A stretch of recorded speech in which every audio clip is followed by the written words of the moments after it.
You should have told me I'm recording now. Oh, whoops. Well, sorry about that. I can restart again if you want. Doesn't matter. Michael, you gonna play any music? That's right. You guys probably want music. Give it a second. That'd probably be a good idea. I'm recording at this point, so go on, Andy. Alrighty, so last time on Humblewood, we had just finished up our business in Whittling Reach. We were stopped by our favorites, our favorite scientist who gave us a packed lunch. Ian was not happy about it and gave it to, I think it was either Rocco or Rocco took it, I'm pretty sure. yeah, I think it was Rocco.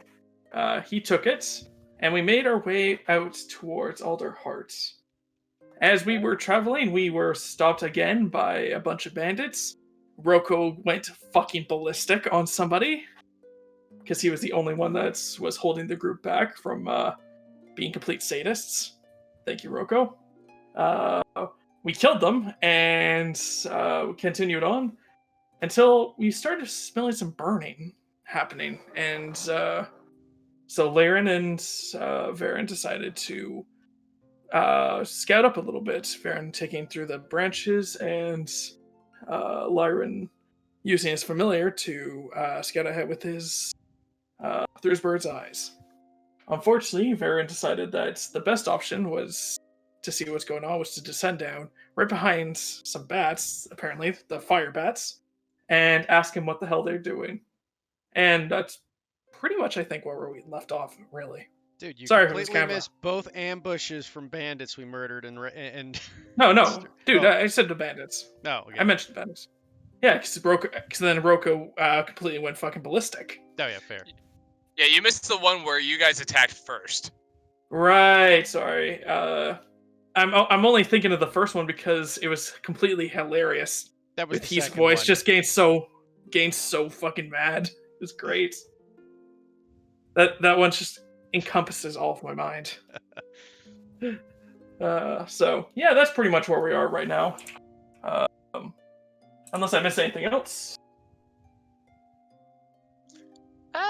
Nah, that about do it. So, Sorry if that was not the best TLDR of the compared to Keith's, but I'm just not that nah, good you're at it. good, man.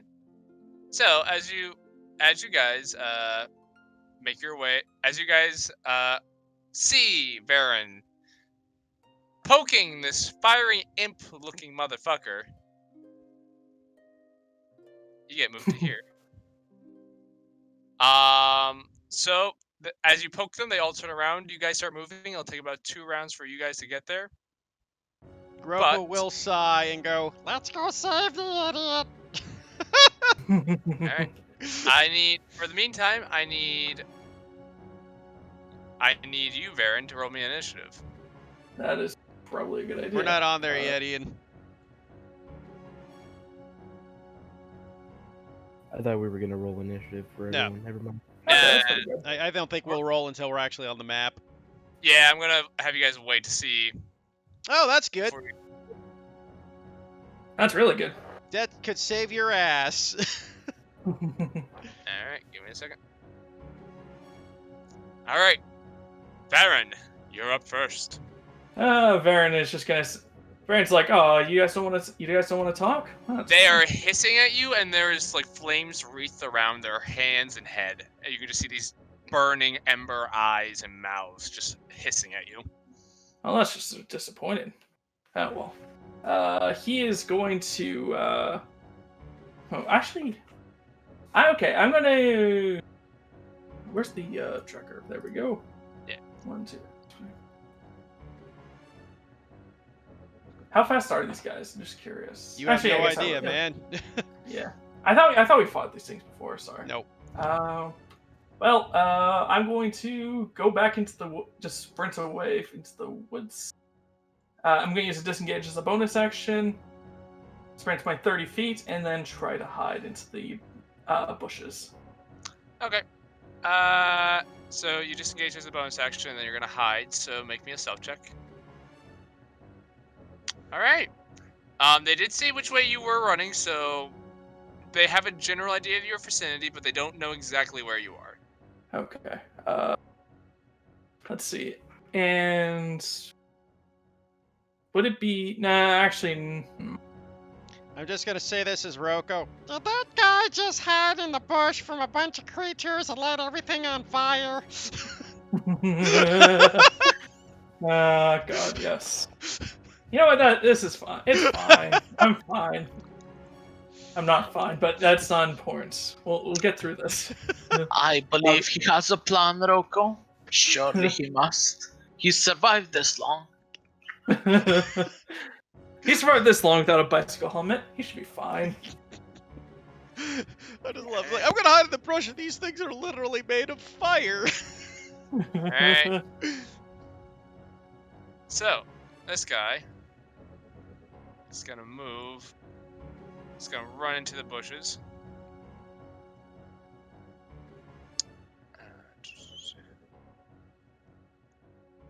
Gonna move over there. He's gonna.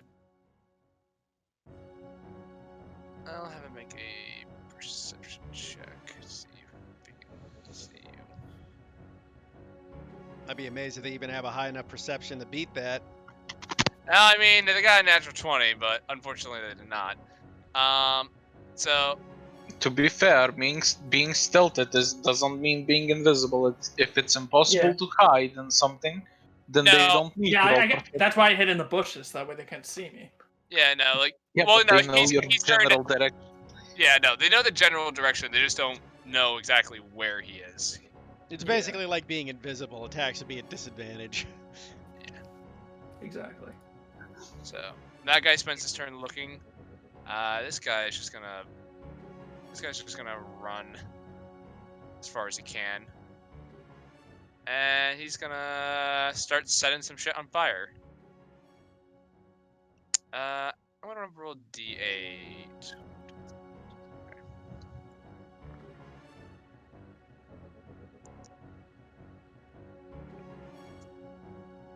1, 2, 3, 5, 6, 7.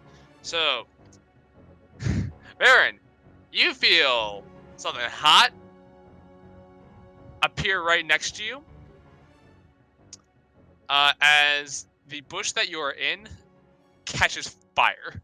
Good thing I have fashion skin. Let me see here. I don't really. Give me a second. The free hand. We're gonna. So he lights. Fire. Love it.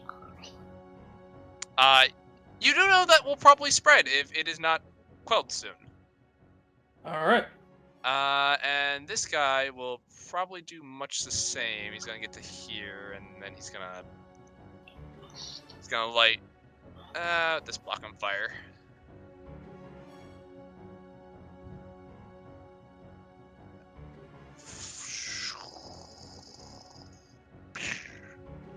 There you go, fire. By the way, Michael, don't forget you can't type words into the search bar for like internet quick access tokens and images for that kind of stuff, eh?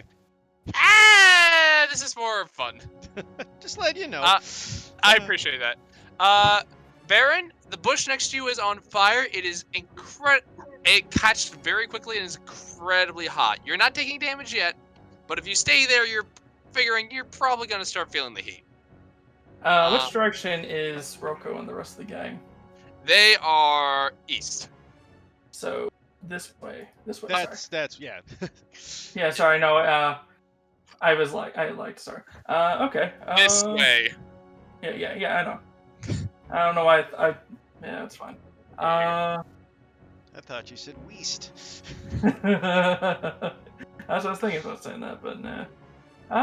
You know what? I'm gonna pop out of this bush and stab this guy right in the eye. All right, make an attack with advantage since you are hidden. That will hit.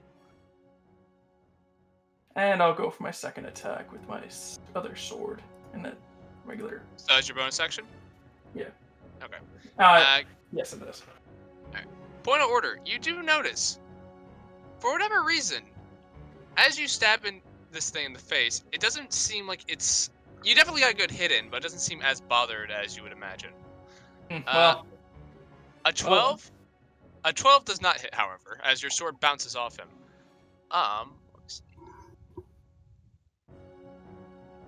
So you are now not hidden. And you are surrounded. What's up? Let's see. I'm gonna go one. I'll take the attack of opportunity because. You know what? I'll take the attack of opportunity. It's fine. Alright, he will make his attack against you. That would be All 2 right. attacks of opportunity if you run that direction, Andy. Oh, Yep. wait. Oh, Yeah. okay, hold on. Let me recalculate that then. Yeah, that's what I was trying to do. There. I mean, it lands up in the exact same spot anyway. Also, actually, no. One more, because I have 30. You're welcome. Thank you. Does a 13 hit? It does not. Alright. So that's your turn? Yes. Alright. These guys. Michael, just to make sure, it's the piercing that's halved, right? Not the sneak. Yeah, the sneak is half too, man. The sneak is piercing as well. Yeah, Yeah. this, Is your it? sneak, I thought. your sneak I is thought sneak was- identical to whatever damage you deal, just Okay. like rage damage. Yeah. Okay, fair enough. I just want to know.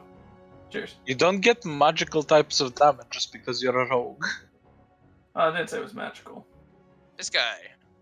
Gonna run up to you. Okay. As he's running, you see that he becomes brighter and brighter. And he is lit like a light. Doesn't really do anything to you. It's a little hot, but nothing much. But then but that's his bonus action. Yeah. His action, he's gonna reach out and just try to touch you with his flame lit hand. Do it. Does a 9 hit. No. Alright, cool. This Magman is up. A 13 doesn't hit, but a 9, oh boy, that's my only weakness. Aha, just enough. This comes to you. Gets up to here. He is also gonna reach out to try to touch you. Don't touch me there. It's my private square. That Does does a 21 hit. It does. It does hit.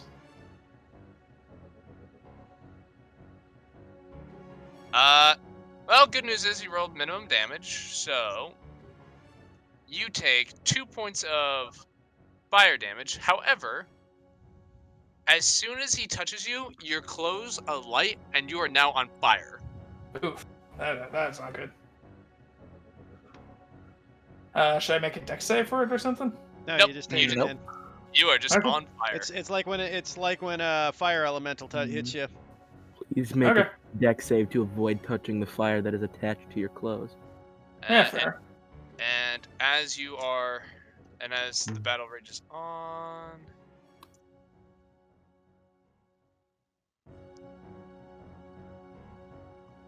the fire created by the one that just attacked you starts to spread.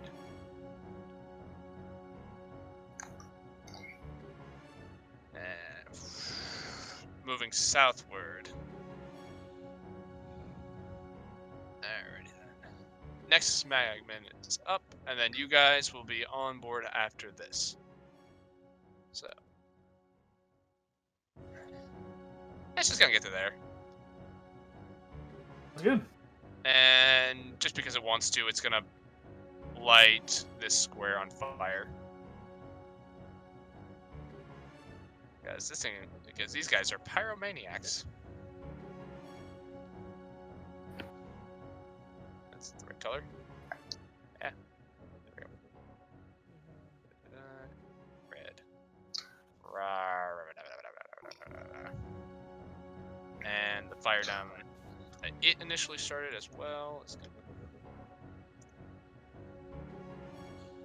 gonna go. Spread.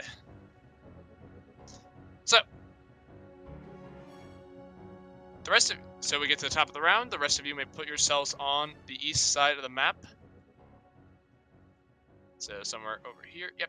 And Wrong side again. Wrong side. Got it. Yeah, for some reason Andy decided to run away from us. Yep. Yeah. and you guys, and I'm gonna bring Wainwright onto the board. I'm fine. Don't worry. No, you're not. Don't lie to yourself. Don't lie to yourself. Well, maybe you're in trouble. Damn. But... Nice. A high, nice initiative for Rocco. Good. He gets to insult me first. Alrighty then, Rocco. Would you like to Oh wait, hold on. Before we move on, I gotta roll for Wainwright Wait, just what's so your he's not dex, standing around. Andy? Yeah, Andy didn't have his dex tire off. He should be ahead of me. He should be ahead of you. Ah, cool. Say, man, sitting here going before the rogue on a tie. I mean, it's possible. Hey, as someone who enjoys playing high dex characters that aren't rogues. There we go. I just added 0.6. There we go. Okay, cool. Give me a second. Wait, 1, 2. There we go. There we go. Alright, so, Baron, your allies are away from you. You're on fire and surrounded by these guys. What you up to? Doesn't he take I'll- damage at the start of his turn, Michael? Nope, not No. the start. Okay. All right. I will disengage as a bonus action. Alright. 1. 2, 3. Yeah, I'll go and hide behind the stump here. Yeah. How are you going to do that? You used your bonus action to disengage and your action to dash that far. Yeah, I'm not hiding. I'm gonna cover I'm gonna just give myself cover. Okay. Okay, it's a small stump, but you are a small creature, so I'll say you can get about half cover from it. You are on fire, so you do. So at the end of your turn, you do take 6 points of fire damage. Okay. Anybody else smell chicken? Yeah, it smells delicious. That is offensive. No, man, I take it in stride. All right, Rocco. The idiot is on fire, hiding behind a dried stump as these 3 little fire gremlins are around the place. Rocco just looks at him, blinks in disbelief, sighs, turns to my wizard friend, is like, I don't suppose you can get your little, birdie friend to give me an assistant shot on those things when they get closer, eh? I can. Okay, there we go. No, I can't reach him. Nope, because I think they only. He's got 60 feet of movement, right? Say again? No, his eagle's only got 60 feet, so he wouldn't be able to reach him this turn. Rocco looks around, sighs as he looks at the on fire. Feet. And I will. Hey, they're in range. I will toll of the dead. Toll the trash, the one that was injured. Or wait, Alright, go. No, wait. Let me double check. No, I guess no. That's 60 for toll trash, isn't it? They're just out of range. No, that guy's in range. Yeah. So Yeah, and he's that the was one the I guy hurt. who was injured. Yep. So yeah, toll the trash. Alright, you're tolling the trash. Which one? The only one I can reach is the bottom guy. Alright. Unfortunately, he was not the one that was injured, though. Wasn't he? Oh no, yeah, that's No. right. The one who chased you down, man. Oh, is it? Okay, maybe I. I mean, it's a 1 hit point difference. I'm not concerned. Yeah. Does a 9 make it? Well, you can see the DC. I know, I'm being polite. This does have a full effect, so that is good. Anything else? Rocco will look over at the bird, thinks to himself, "Do I re- Nah, he'll be okay. I'm sure he's smart enough to put the fire out before he dies from it." And that'll end my turn. You are overestimating his intelligence, clearly. I think Rocco's more thinking, do I really want to waste a spell on this turkey? That's fine. Yeah. Alright, Ian. Companions Ian. are on fire. Fire is spreading. What are you doing? I'm gonna run here. I'm assuming I can stand on this spot, or at least like on the Yeah. side where there's a rock. Yeah, no, you can stand on that. It's not too high. Okay. I can't fucking hit him with anything because my javelins. Nope, my javelins can still hit him, just at disadvantage. Yep. I'll do that. Go I for will it. yeet a javelin at the bottom one at disadvantage. 15. 15 does hit. Please take not the fuck you damage. Just the 8 piercing. This gets reduced to 4, but that still does it. He goes, and as the javelin pierces into him, You see that he just kind of like inflates for a second and explodes. Fortunately, none of you guys are within range of this, but Does he light the forest on fire? well, I was about to say. I was about to say, that's a very aggressive explosion of fire there. So, essentially, what ends up happening is I'm just gonna start moving the fire to the end of the initiative, for simplicity's sake. But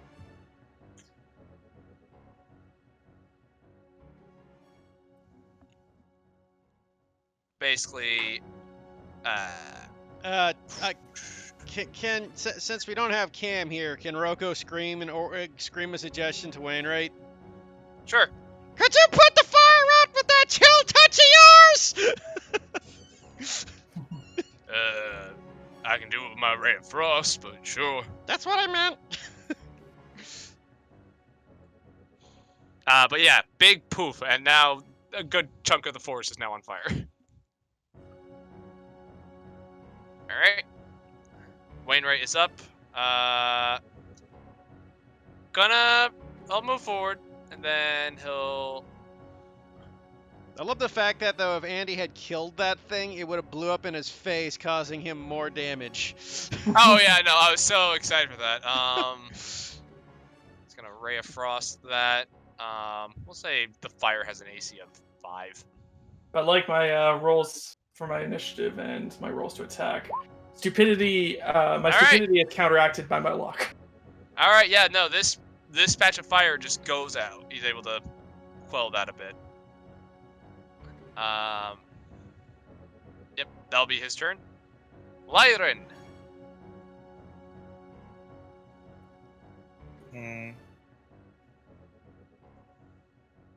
Okay.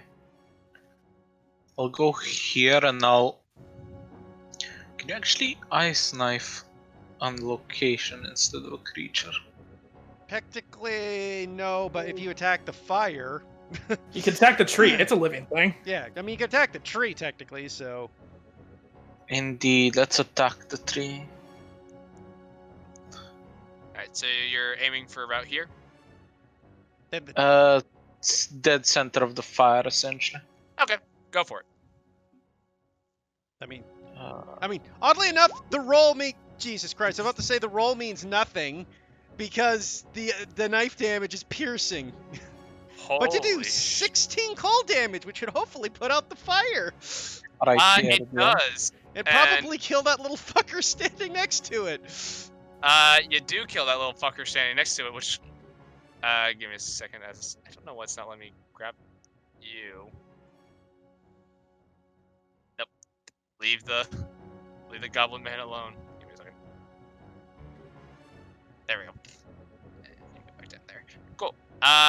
But he does explode, I believe. Give me a second to double check that. Even with ice damage, I suppose so. Yep. Nope. As the ice shards just go into him, again, he just pops like a balloon.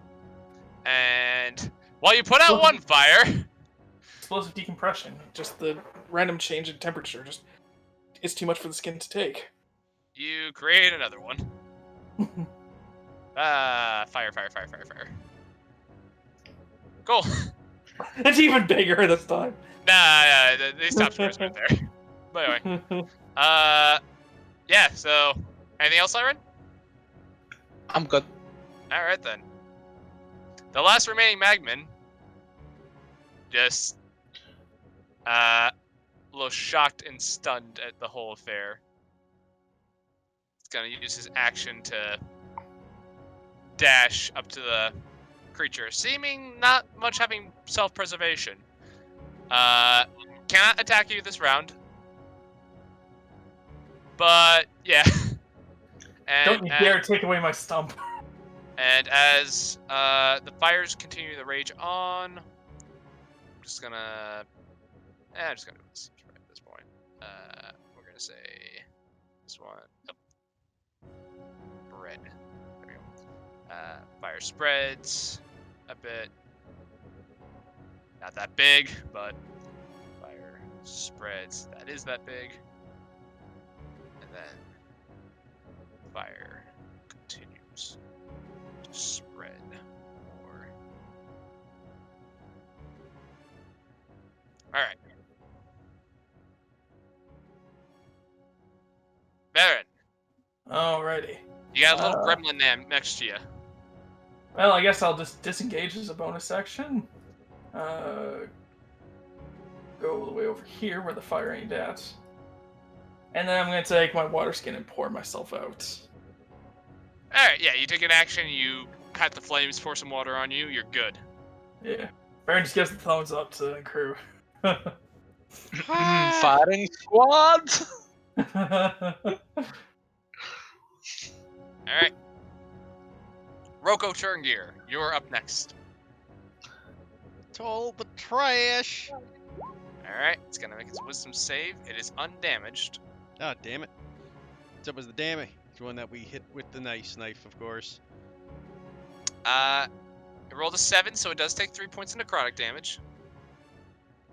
As your trash can just rings above its ear and it goes, ha ha! God damn it. Alright, And I will back the Ian. fuck off. Yep. Alrighty. Did it look like fire would have hurt a lot if I was standing next to it when it died? there was a decent sized explosion. Would Ian care? That is what I am contemplating currently. Would Ian care? You see the fire raging. It caught a decent sized area, and it's spreading Mm, decently quick. You know what? Ian does not care. Alright, Ian is going to run up, and is I just respect the mad lad. he's not even gonna rage because he doesn't fucking need to. 24, That'll hit. 11 slashing. To 5. Alright. Reduced to 5. It is still up. Cool. Barely, but it's still there. Cool. This is where I die right here. Just gonna get me with all the fire damage. I have no bonus action that I want to use because raging now would be pointless. Alright. Next up is Wainwright. He's going to focus more on the fire. Yeah, he's able to get another chunk of fire taken care of. There goes that. Alright. Lyron, you're up. I too will focus on fire. I mean, the bigger one be better. Yep. Hold on. Yep, okay, it's in range. So I'll just aim at that center of big fire again. Alright, go for it.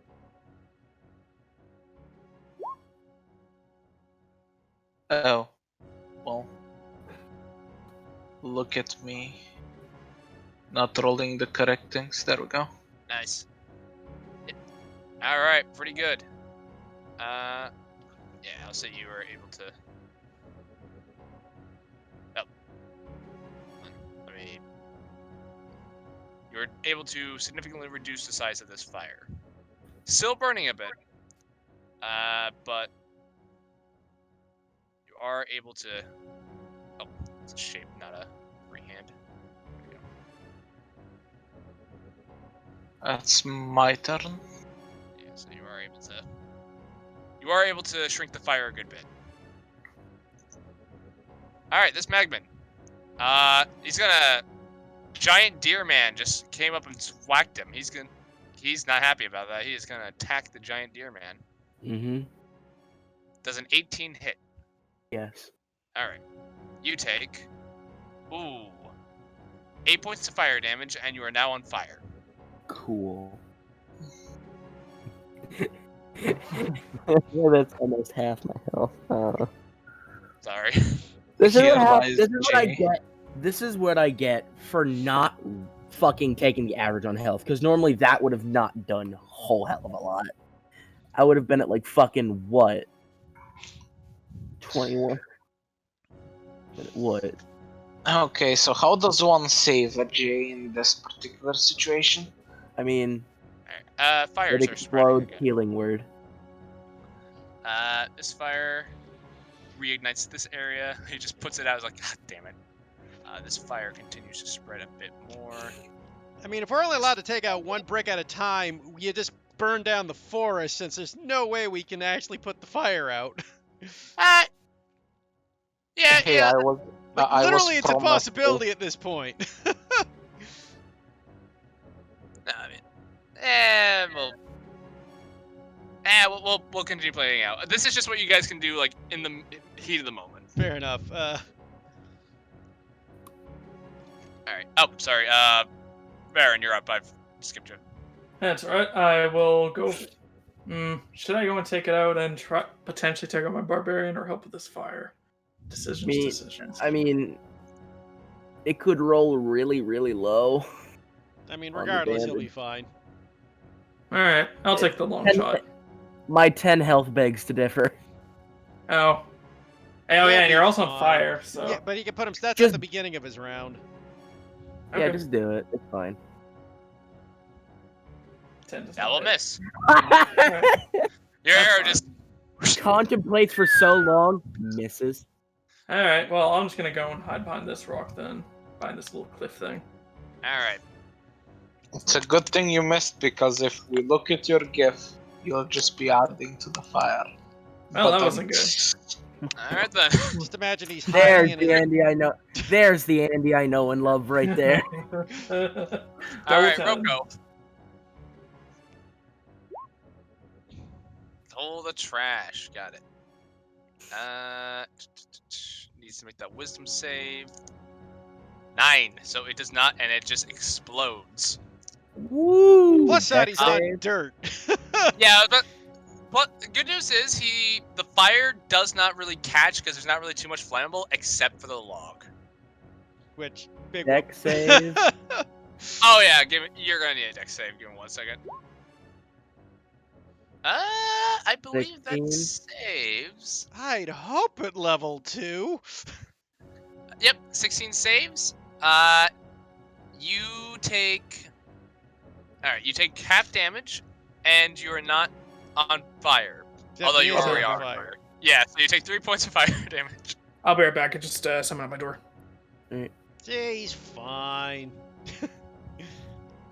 This is Alright. making me contemplate more and more just going Path of the Totem Warrior, say fuck you to all the damage.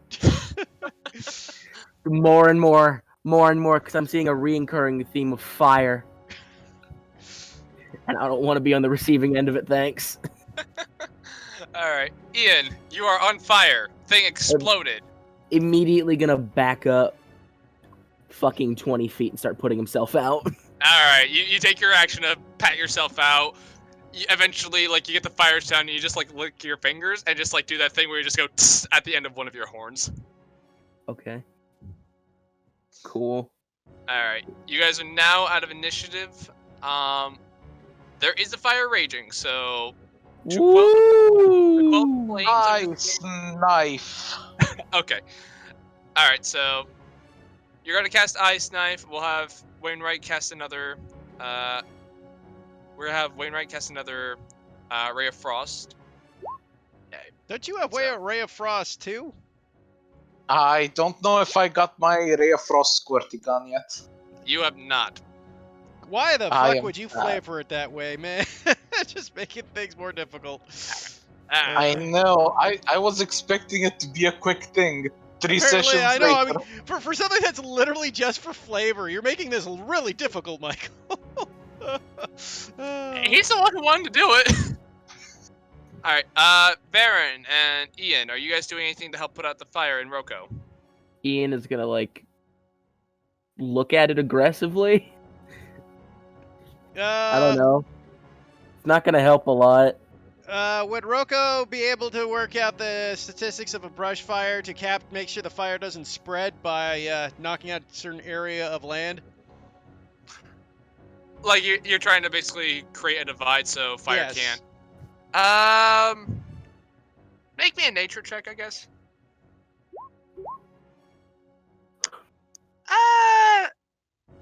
Given how much space is between the trees that are currently on fire, the trees and brush that are currently on fire from the next section over, you're realizing this probably won't get out of hand, but there is a chance that the wind picks up that it might also catch. Although it is a cloudy day, so it might be raining. This may take care of itself, but you would definitely a small chunk would definitely burn. If but if the wind picks up more, it might spread. Okay. I guess the only thing he could do then is kill trees to try to dead it. I don't even know what you could do. It's not like I have any ice magic as a cleric. Huh? You might try to smother it if you have like a bedroll or something like that. Yeah, if it's like 30 feet wide already, there's no way that would work, according to the Fair map point. drawn. That sounds like a Duratar strategy. Use your bedroll to put out the fire, because bedroll solves everything. Hey, as someone who routinely uses fire to keep myself warm, I can tell you that smothering fires is very effective. Now, I don't have much experience with 30-foot wide fires, but Would. Yeah, I got really nothing that would do it. They just got to keep putting the fire out using ice magic, but we can't do it. You guys could try smothering the flame. That is a basic enough survival thing that you guys would know how to do in would a very. necrotic damage do anything to fire? You could potentially wither out. It's like you could potentially like rot out its source since it's organic matter that's chewing on. So No, rotten wood burns a lot quicker than normal one. That's actually better in this case, though, because it wouldn't. It would consume the flame faster. Okay, I will listen to my cleric. Yeah, because I mean, it's already burning at maximum capacity. Burning faster is not going to change anything in the area, right? Because you condense the spot, it would die faster, giving it less chance to burn, to spread. So sure, Fair enough point. I will Alright. toll the trash it to 11 damage since the trees have been damaged. Yep. Now, I'll say between the three of you working together, you are able to control the fire and get it put out. After a decent enough amount of time. Well, that was a pain in the ass. Do you leave the stump on fire? I mean, that's obviously not spreading because it's got no fuel. Yeah, no, it's just a stump that's on fire. Someone's gonna spit on it. You do. Yep. Alright. Surprised Ian didn't start peeing on the fire, honestly. Trust me. If he had to use the bathroom, that's exactly what he'd be doing. Victory level 3, right, Michael? Yeah. Yeah. No. Come on. So, what are you guys doing now? Fire has been put out. There are some char and scorch marks. A decent number of trees have fallen, but you guys managed to keep it the damage minimal. Let's start walking back to the fucking cart. You know, Nope. the weirder thing is that the full forest wasn't on fire. How the hell did those three things get here without, like, leaving the devastation path of fire and death? Yeah, can I actually investigate that?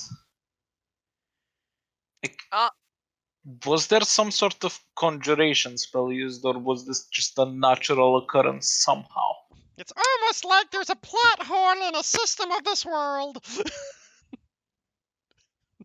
I'm going to say. Did we level up may because we roll- recognized the plot hole? Roll me initiative. Roll me investigation. Roll me initiative. Guidance. I will guidance him as I look. You look into the fabric of reality. Please roll initiative. Add your D4. There you go. Nice. So, can you explain the plot hole to me? So you go looking around.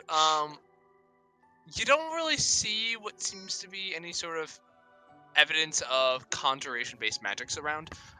You do see what seems to be this sort of like scorched footprints, though, leading, kind of like to the northwest. Leading? Like not leaving, but like coming from. Okay. Is there a scorched path of trees from there? Taking a look and walking down it for a minute, you're only seeing the footprints. So you're telling me these things avoided burning the trees?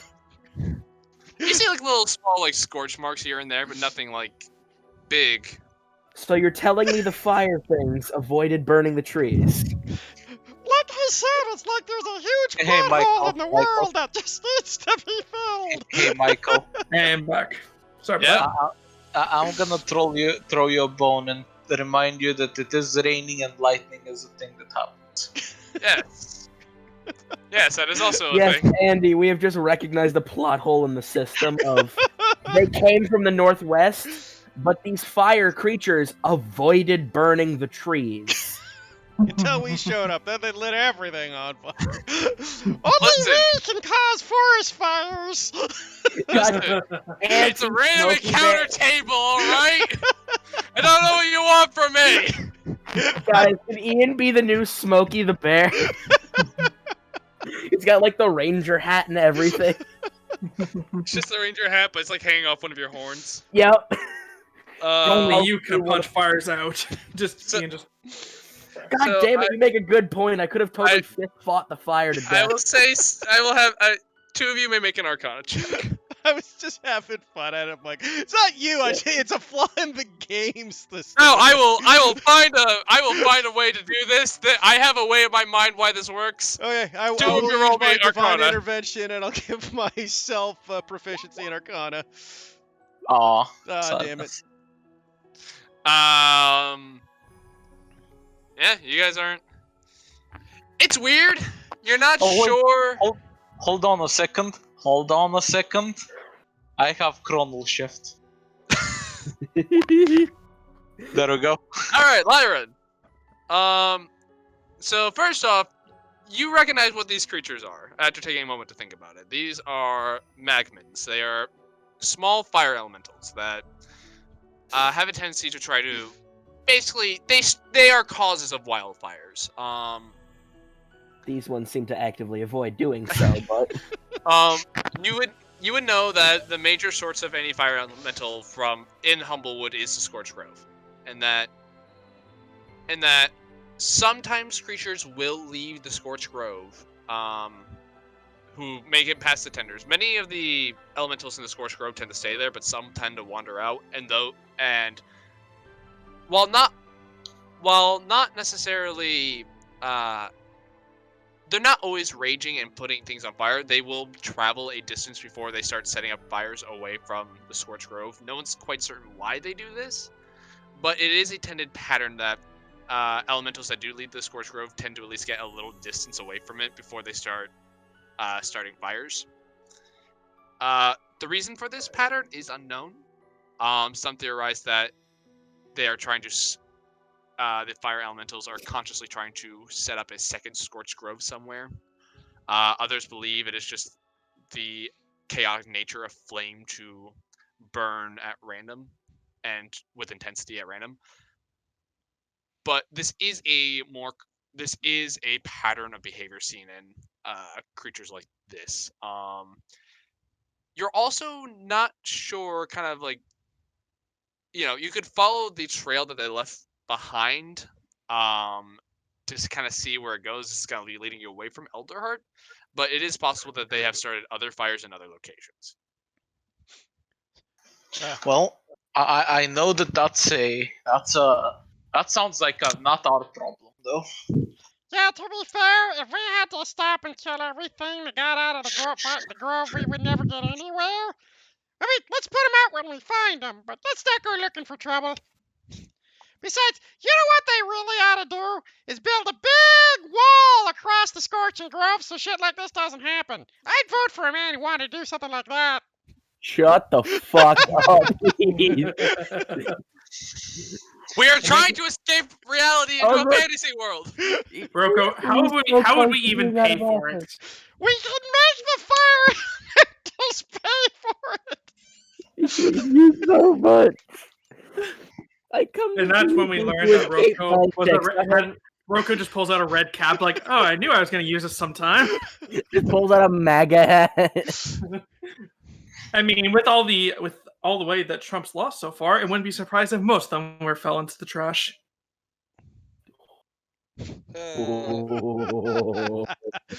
Oh. Anyway, moving forward. Yeah, so Lyron, you are aware that this is a pattern behavior for fire elementals to move and burn. And Okay. kind of a patchwork. Are these? I'm just curious. Are these things naturally made, or is it just kind of like you have to conjure them? I think they're a type of natural elemental. Like, So when a daddy it- flame and a mommy flame get together? yes, yes. Ian looks genuinely see. confused. He has the literal deer in the headlights look. Yep, that is his that is his resting. He has a resting bitch face, but it just looks like he's about to get hit by a car at all times. Appropriate for Ian, considering what's happened to him in this campaign so far. Yeah. Well, I guess with that in mind, should we all keep moving? Or Suppose. Yep. Oh, you got pretty lucky there, Varen. Out of curiosity, why the fuck did you tap him on the shoulder? Just curious. Yeah, just I kind of figured that these were the same kind of assholes that were burning down the forest. So I figured that I'd kind of try to interrupt their planning. That was the dumbest thing I think any of us have done. That's coming from Ian. I was about to say, says Ian, literally the dumbest member of the party. Yeah, I'm fine, ain't I? How many hit points? How many hit points do you have left? 6. He looks at the charred body. I was like, can I just punch him? Your feathers are scorched. It's not. No, it's legit. Not if I rage and punch him, I knock him out in one hit. Are you doing that? No. Okay. No. Come on, Jay. I'm gonna magic missile him after.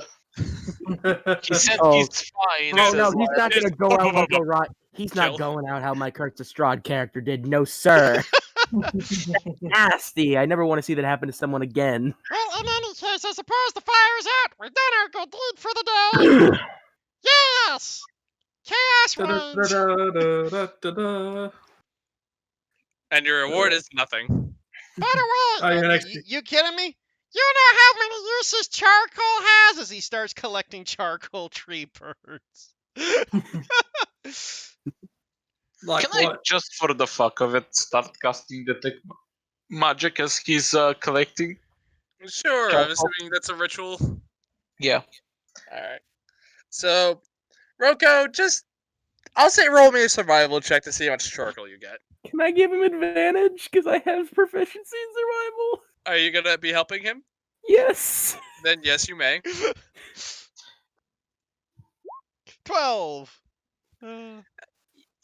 You get, I'll say, half a pound of usable charcoal. No, chronal shift. Fuck it, I'm willing to break the laws of time for this shit. Charcoal. Roll again. Roll again. I just roll 19. That's a Yes. game of 19. Yes. Parents is gonna take a Why is this important to you? Give him 2 pounds of charcoal, or we're never leaving. I actually was gonna give you 2 for that, so you know what? Sure. Barry just rubs his hands like, does anybody else feel some deja vu or something? You take a minute peeling charcoal off of the bark. You're picking up off the ground. You're not getting that much, but then you see this big scorched chunk of tree that was that fell over it was a log that was already rotting. It's not like the dollar signs in fucking Roko's eyes, but it's literally just fucking garbage bags. Yeah, exactly. You get 2 pounds of charcoal. Are you paying attention to your carrying weight, by the way? Yes, I am. I'm still not over. I'm at 148.7 Hey, think pounds. of it. Hey, think of it this way: if you ever do need to drop off shit, Ian is literally your Oh, walking pack I've mule. already been handing you shit, remember? Like the last guys we robbed, I gave Yep. you a bunch. 50 pounds worth of shit. I think Ian and Roku have become kind of simpatico buddies. You know what their relationship like? It's like in Mad Max 3 with the little midget on top of the giant's Yes, back. yes. No, Have you ever read Freak the Mighty? Oh, I haven't, no, but I've heard. It's a great book. But So as you guys are doing this, Lyran, your detect magic goes off, and you do not sense any magic in the area. And as you guys are like finishing up, you just see Alistair kind of like peer out from behind the trees, and it's just like, so you guys are not dead? Nope, and we Ian- put out the fire. Ian has taken a little bit of the charcoal and he's painting one of his wood carvings with the charcoal. Nope, surprisingly not. So, I saw a lot of lights in this direction. May I ask what you were doing? Blowing up magma men. Preventing forest fires. Don't you remember our great and savior, Smokey? No, this is not the deity I'm familiar with. Smokey's a fucking deity in D&D.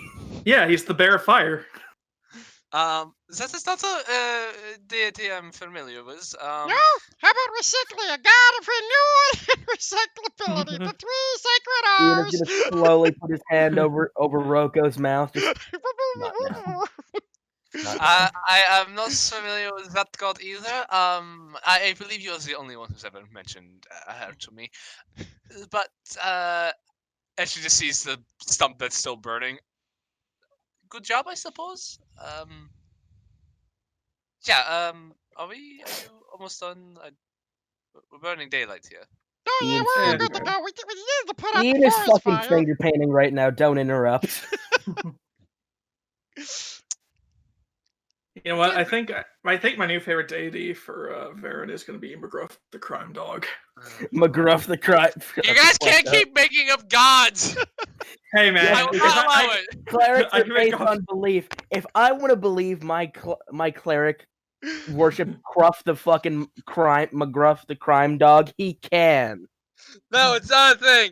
Like I let Heath have his, so that's because he's an actual fucking cleric.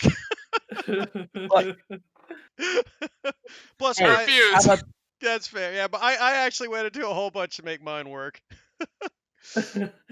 Yes, So- but this No. is for memes. Think of the Ian memes. worships No. David his pet rock and no one else? David, the god of rock.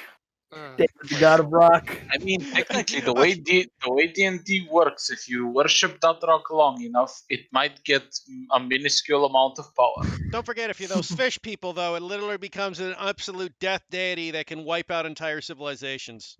I would be amazed if I can make David a death deity. You know what? Ian, Roll Ian me a just out- religion check. Ian, no, I'm just picturing Ian just tossing the rock, nothing happens, and then like a second later, just a Natural circle of 20! death. Your faith in this rock is so strong. Nothing happens. Nothing happens. But you believe, for a moment, this rock will save your life when you need it the most. Oh no, it fucking will. Don't tempt me.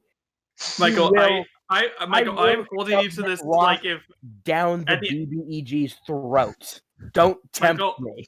Michael, at the end of the campaign, I fully expect that rock to become in handy and just fucking nuke the BG or something. Oh god. That's so good. Roll a religion check for shits and giggles. Natural 20. Yeah, I know. I was really hoping it was gonna That is happen. the best I physically can roll in intelligence skill. It's an 18. Okay, with the deities out of the way, should we continue on? Yes. I think our Yep. religious conversation is over. Alista has left, by the way. She's already gone back to her cart. Okay, let's get going, boys. Alrighty. Oh, Christ almighty. Who's You that? guys... I am God! You cannot hear me! I am upon. If anyone can hear you, it's Rocco. Exactly. I am sitting on the top of Mount fucking Olympus, or the equivalent of that in this world, just sighing in disbelief at you morons. Anyway, And moving on. Everyone expects their D&D game to be like Lord of the Rings, but it's literally just It's Always Sunny in the Forgotten Realms. in the fucking sky, as if a skywrite spell was used, you just read, "I am God, you can't hear me."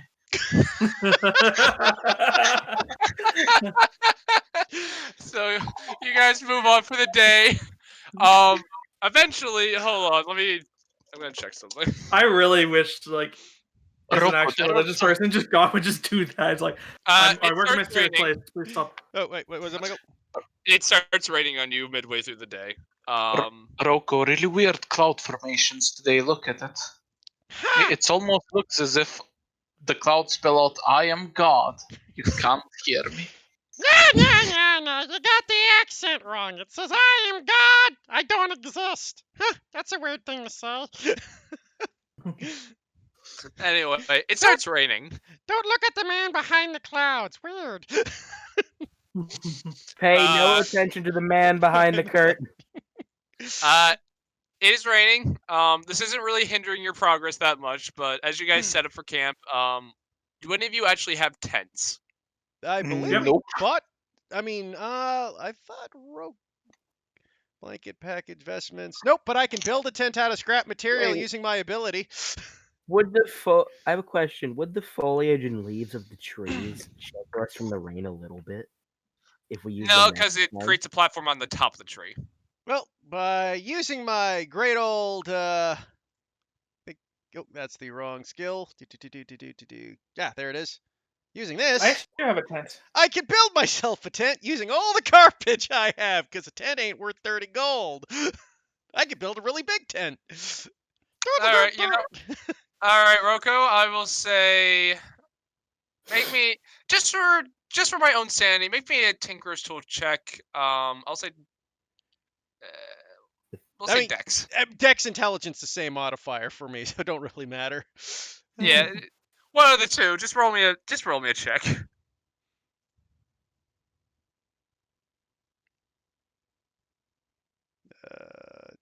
Get my 23. All right, with that, yeah, you build a tent big enough to keep everyone dry, including Elisa and her cart. I just see him like build like a tent mansion out of all the scraps of leather and hides we've had. Yeah, you guys are now huddled in a tent built from like scrap leather high like armor, just random miscellaneous junk. Michael, can I just say something? Varian is going to turn to Ian. I mean, he's going to just turn to our wizard and just say, "How the fuck did he have so much shit that he was able to make a tent for everybody and the cart?" I'm just looking at the sack you pulled the things out of, and the tent, and then the sack, and the tent. And I just go, "There's even still stuff in here. What the?" Good organization, buddy. You gotta learn how to pack it tight. I look at my own bag. There are like 2 books and writing supplies in it, and it's give or take the same size bag. And I'm like, He's been having Ian carry a lot of shit. I do. Ian's got a lot of the armor I'm using to build the tent. How come to picture Ian as we're traveling? He's just kind of like one of those coat racks where he just throws shit on top of it, like not even coats, like purses and shoes and shit like that. Ian just like has just a bunch of shit dangling from his antlers. Does Yeah. not impede him whatsoever. Yeah, no, it's exactly what's going on. It's like every time Rocco picks something up, he doesn't even ask Ian. He just kind of like tosses it like a ring game onto his horns, and Ian's so strong he doesn't notice the difference in weight. Oh god. So 18 strength is one hell of a drug, man. So, you guys, yeah, you're sitting pretty in this tent in this tree on the road. Why does it smell like garbage in here? Oh wait, never mind. You guys, I give me like I need a 5-minute break. Are you okay, Broke our We knee. broke him in like 30 minutes. Jesus H. Go take a break, Michael. Yeah, get your heads together. I need to go and help make dinner anyway, so I'll be back. Yeah. All right. Well, we'll take a 10. All right. All right, sounds good. God damn it. Days worth of 10 to 5 rations. rations. Yeah, where's my rations? There they are. All right, you guys, continue moving on, pressing forward. May I have someone roll me a D8? I got it. 1. Why did we let Jay have it? Yeah. Jordan, don't worry. We don't know what the context is of the 1d8. I mean, these are random encounters. The number doesn't mean high and low doesn't necessarily mean anything. Yeah, Alright. exactly. Actually, on most tables, you have a gradual thing. So nothing happens for the day. It is a smooth day of travel. See? Yeah. Okay, so 8 might be bad. Probably if there was on a sliding scale, yes. Well, you guys already rolled an 8. Oh, what was the 8? That was the pit. Yes, that was bad. That was very bad. Okay. So another day's I worth missed- of rations. You guys are gonna love this. I realized I misread that. It was supposed to be a net trap, not a pit trap. That is considerably different. Listen, it made for a better story. Fair. It did. All right, so you guys basically have a smooth day of travel as you continue to move through the woods. You're about 2 days out from Elderheart. You take your long rest. Mark off another day's worth of rations for me. Yep. Man, this is like the first campaign I've actually had where a DM actually says mark off rations. It's crazy. I've done it for you. Yeah, I guess you weren't in that campaign, but I've done that before. Fair. All right. Oh, 2 more one days of second. travel. There's my dinner. I'll be right back. All You guys right. keep going. Just tell me how many rations I need. I heard. Let's. All right. Someone may roll me a d8. 8. Again. Ian got it first. Yep. All right. Well, considering you guys already did that, I'm gonna say. We'll use Jordan's.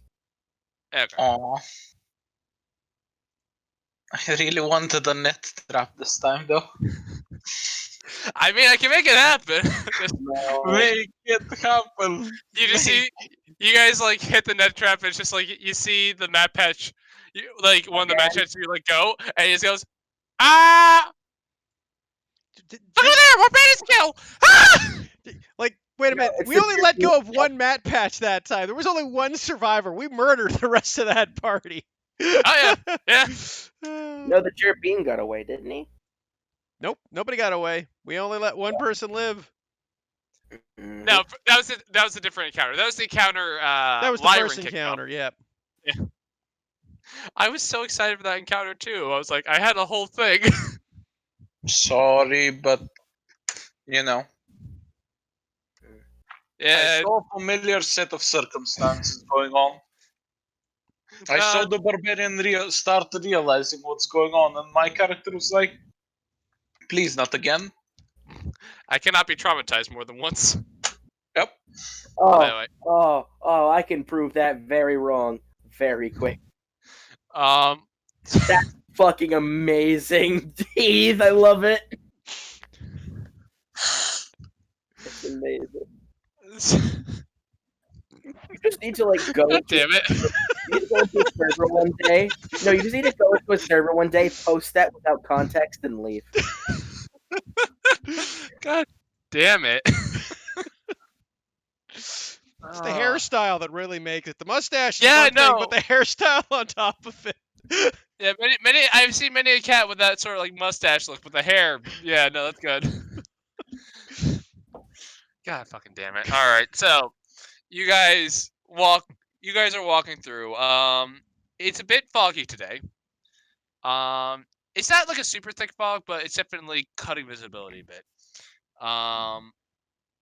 So as you guys continue forward, you're walking along, and then as you're moving along, you see crossing the road, probably a good 40 feet in front of you, is this giant elk. And when I say giant, I mean is literally a giant elk. Is it an elk or is it a servant? Is it a what? Is it an elk or is it a race like Ian? No. It's like an actual elk. Okay. As it just kind of like walks past you on the road and like just starts going into the woods. I'm just gonna. I can't help but do this. I apologize, Michael. Roko's just gonna look over and say, "Just me, or is it weird that we see animal versions of ourselves just running around occasionally?" Mm-hmm. I mean, that's just fucking weird, right? Like, what? Why didn't that one evolve properly? What the fuck's wrong with it? Learn to evolve, you dipshit! They're the Neanderthals of our race. I'm pretty sure you don't know what evolution is yet. Sure we do. We're just waiting for our great Just actually, sorry. Just next, we see a fucking raccoon stealing from our stuff, and then no. Roko is just like, I don't know what to do here. I don't know, maybe my long lost cousin. I don't know what to do here. Sorry, Michael. Go on. Continue walking. So you see this giant elk pass in front of you and walk into the woods. Are you guys doing anything, or are you just continuing on your journey? You know, that could make a good steak for tonight's dinner. No. Oh, come on. I mean, Ian Ian will just look at you and then point to himself and then point to the elk. No. I could take a quick shot at it if need be. It would be like eating myself. That's not even close to being true. I How do you know? How do you know that you're not actually delicious there, Ian? How do you know that? I use skulls to decorate my house. I don't eat them. I get skulls. I don't. We don't eat the skulls. We eat the meat, you dummy. That's what I was. Let me finish. I don't eat people or other races. Yes, I use skull to decorate. That's just disgusting. I mean, it would save us some dinner on rations. No. Well, we could put it to a vote. Ian continues walking with the cart. Think you want to take a shot at it, Baron? I mean, I could if you want me to. I mean, venison's apparently rather tasty. All right, I'll go and have a quick sneak into a bush. See him walk up. Oh, God! I do, and all right. No, So- here's what happens: is that I actually do sneak pretty well. I just step on a branch and just snaps its head towards me. Yeah. So as you like start sneaking towards this thing, like you're doing a very lousy job at it, and eventually it just kind of looks over to you, and you're gonna see it just start running away. You know, I didn't think I really. Yeah, sorry. I thought since it was not as evolved as we are, that you wouldn't really have to try as hard. But guess not. Oh, well. That's how it goes sometimes. Fair enough. I mean, we got rations. It's fine. Quick question: is there any way for when you go into the information tab to just choose druid spells? I just want to know if that's a thing. Yes. I just can't find it. You have to go into spells, click spells, and then you see there's a filter right underneath the category there. It says filter results. Oh, okay. Cheers. Thank you. Yep.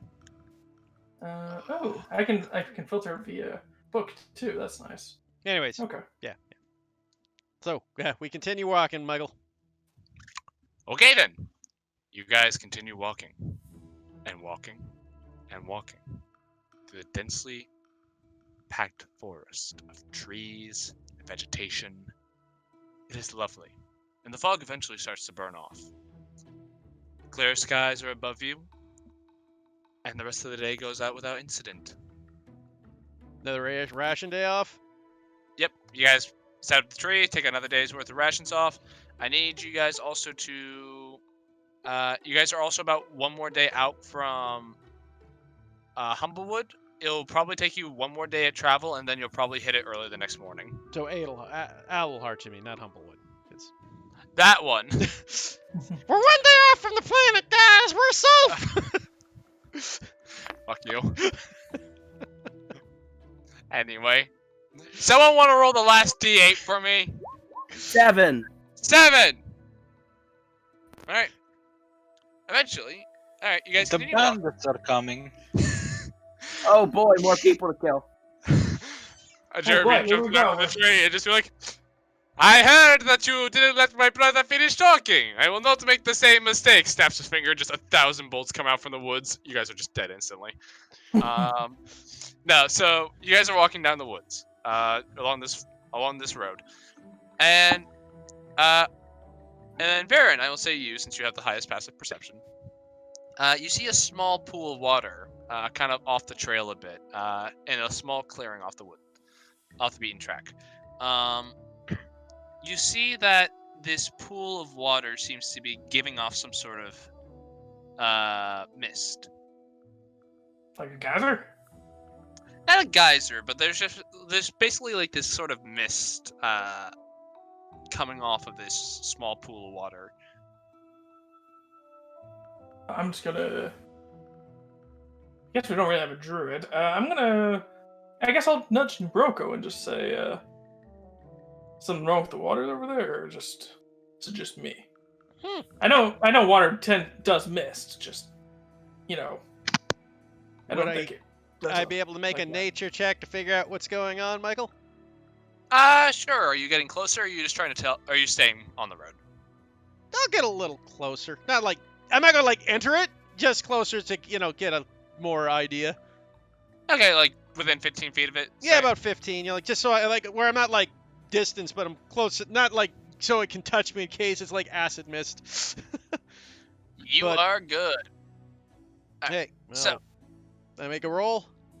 yeah, just make me a nature check. 18. Alright, easy enough. As you're getting closer, you can tell the humidity is getting higher.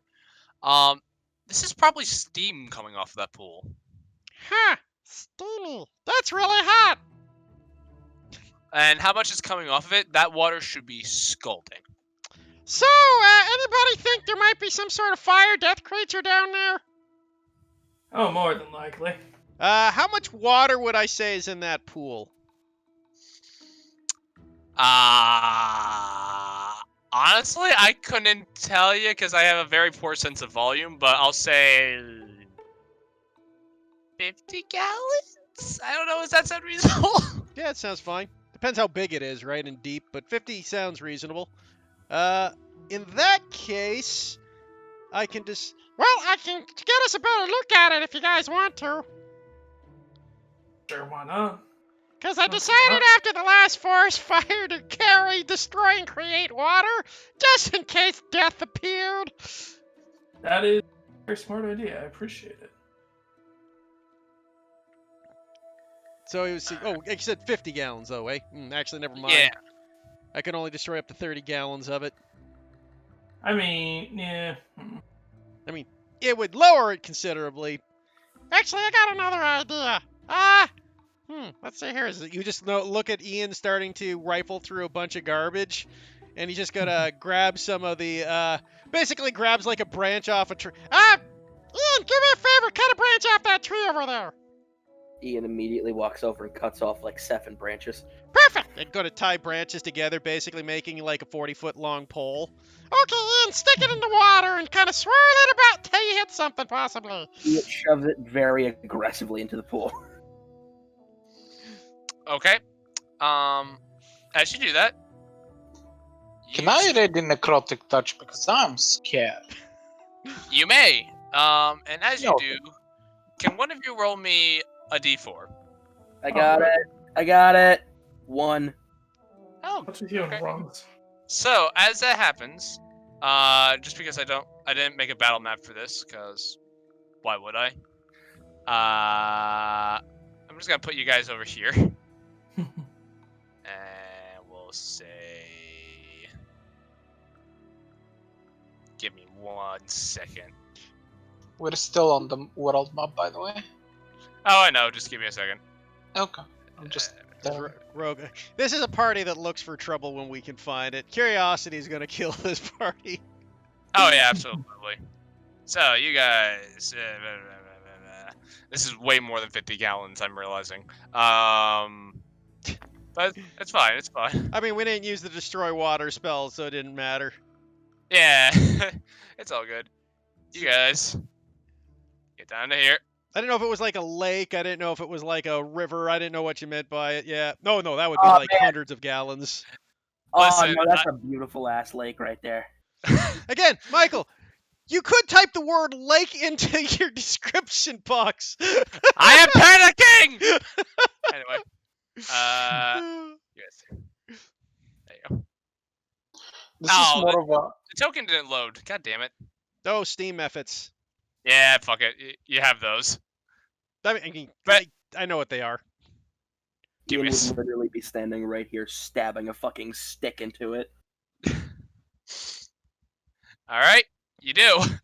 Yep. And for your convenience, you see 2 of these fuckers just come out of the water. Not as big, but I'd hope so. I'd really would. Like, super mega ultra method. yeah, just who disturbs my sacred realm? Anyway. For the last 1,000 years, I have been dormant. Who dare lay waste? Oh, it's you. It's like, oh hey, Ian, what's up? Yeah, you see this creature just come out, swipe at the pole, looks up at you standing next to the lake, and just hisses. Ian wants to smack it. Well, clickety clackety, you're about to get attackety. Oh, that thing is huge. Jesus. Oh, that's not the real one. That's just because I wanted to show you a picture. But clickety clackety, you're about to get attackety. Roll for some initiative. Ooh, nice It's roll. my radiant action trigger. Natural 20. Yes, it does trigger. So give me a second. Oh, not bad. Some good starting initiatives there. And then there's Lyran. God, we rolled a lot of 20s today. And ones. Actually, not that many ones on the D20. So, yeah, that's notable. Alrighty then, and we're gonna get Wilcrum in there as well, because I'm sure he would like to. Or Rain. Damn it! Surprised that Cam's not here yet. He said he had to take a shower and stuff. Okay. He'd be about 2 hours, 2.5 hours.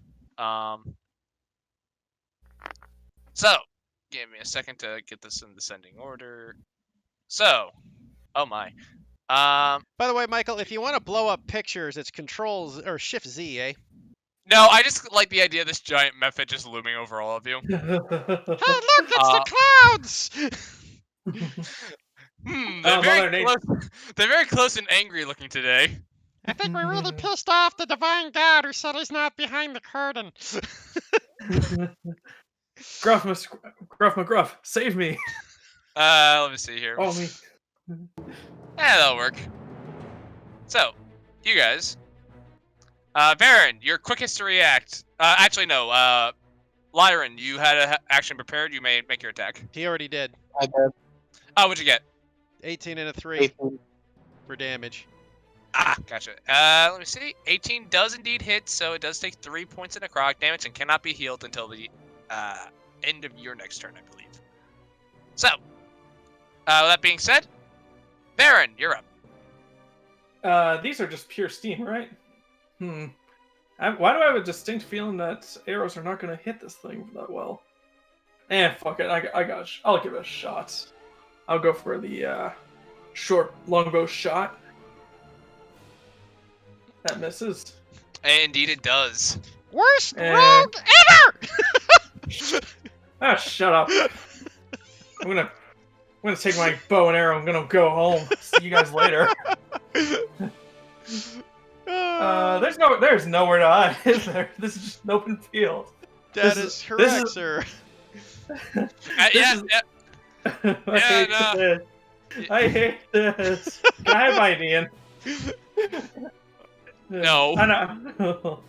I'm just kidding. I mean, you are. Nah, they're too close to him. Yeah, and he no, will that's never come again. I'm going home. Screw you guys. I'll bonus action. Just go way over here. Rocco, quick, build him a vanity curtain. Yeah, just toss me a coat.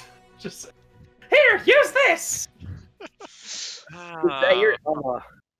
I can't. I don't have the high pitch. I have high pitch, but I can't do that high pitch. I can't do Elmo. All right. Okay, Ian, So Ian is going to bonus action. Rage. all right. Amger. You're angry. Fuck you, Steam. You're gonna recklessly smash that. Yeah. Recklessly hit the thing that came out of the fucking water. 20. 20 does hit. 15 plus 2, 17. 17. Surprisingly, these things do not have resistance to physical types of damage.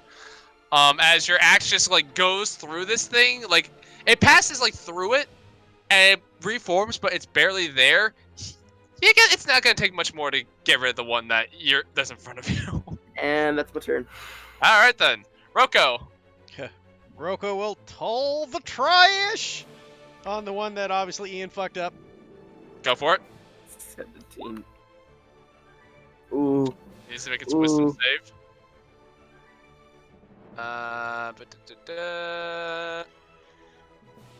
Just fails.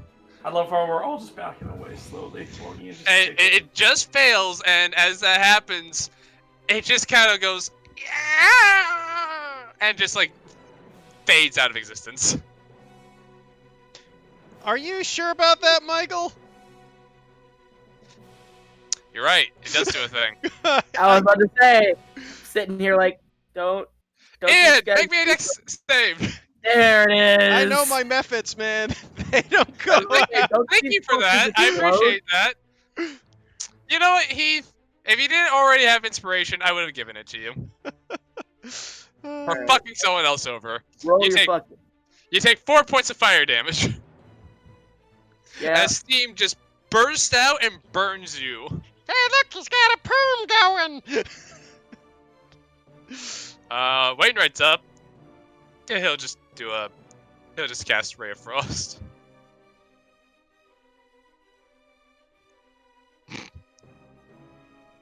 Alright then. Yeah, no, that method just takes the damage. Damn, alright. Did not like that.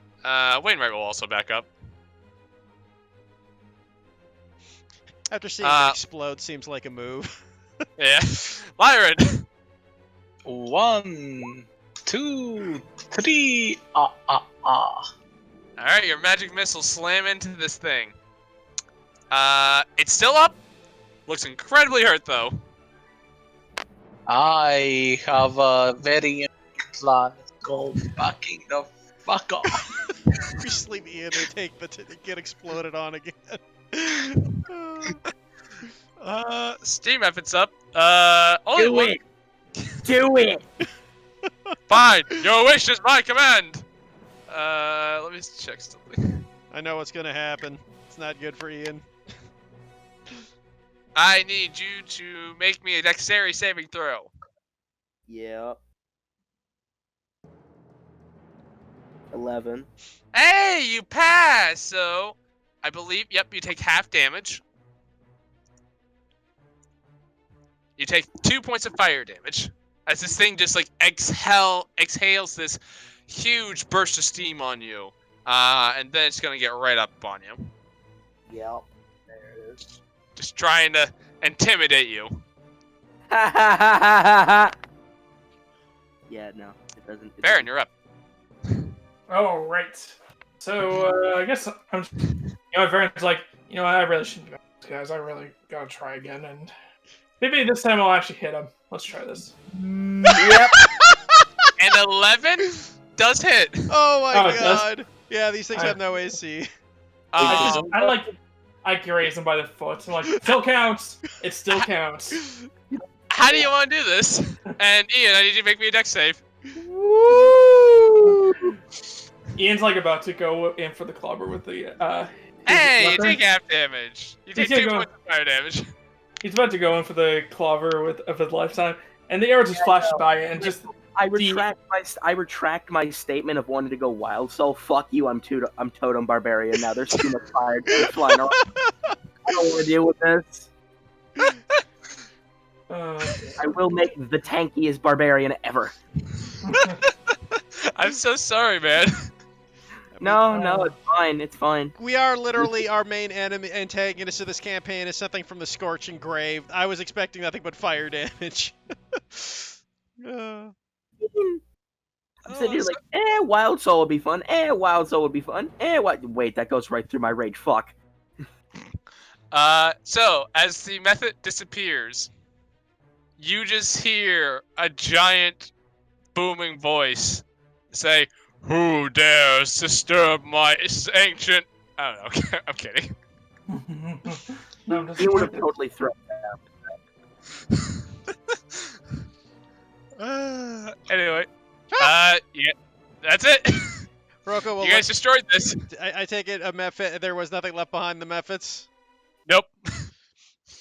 Rocco's gonna stick his pinky toe into the pool right now. How's it feel now that the mephits are out?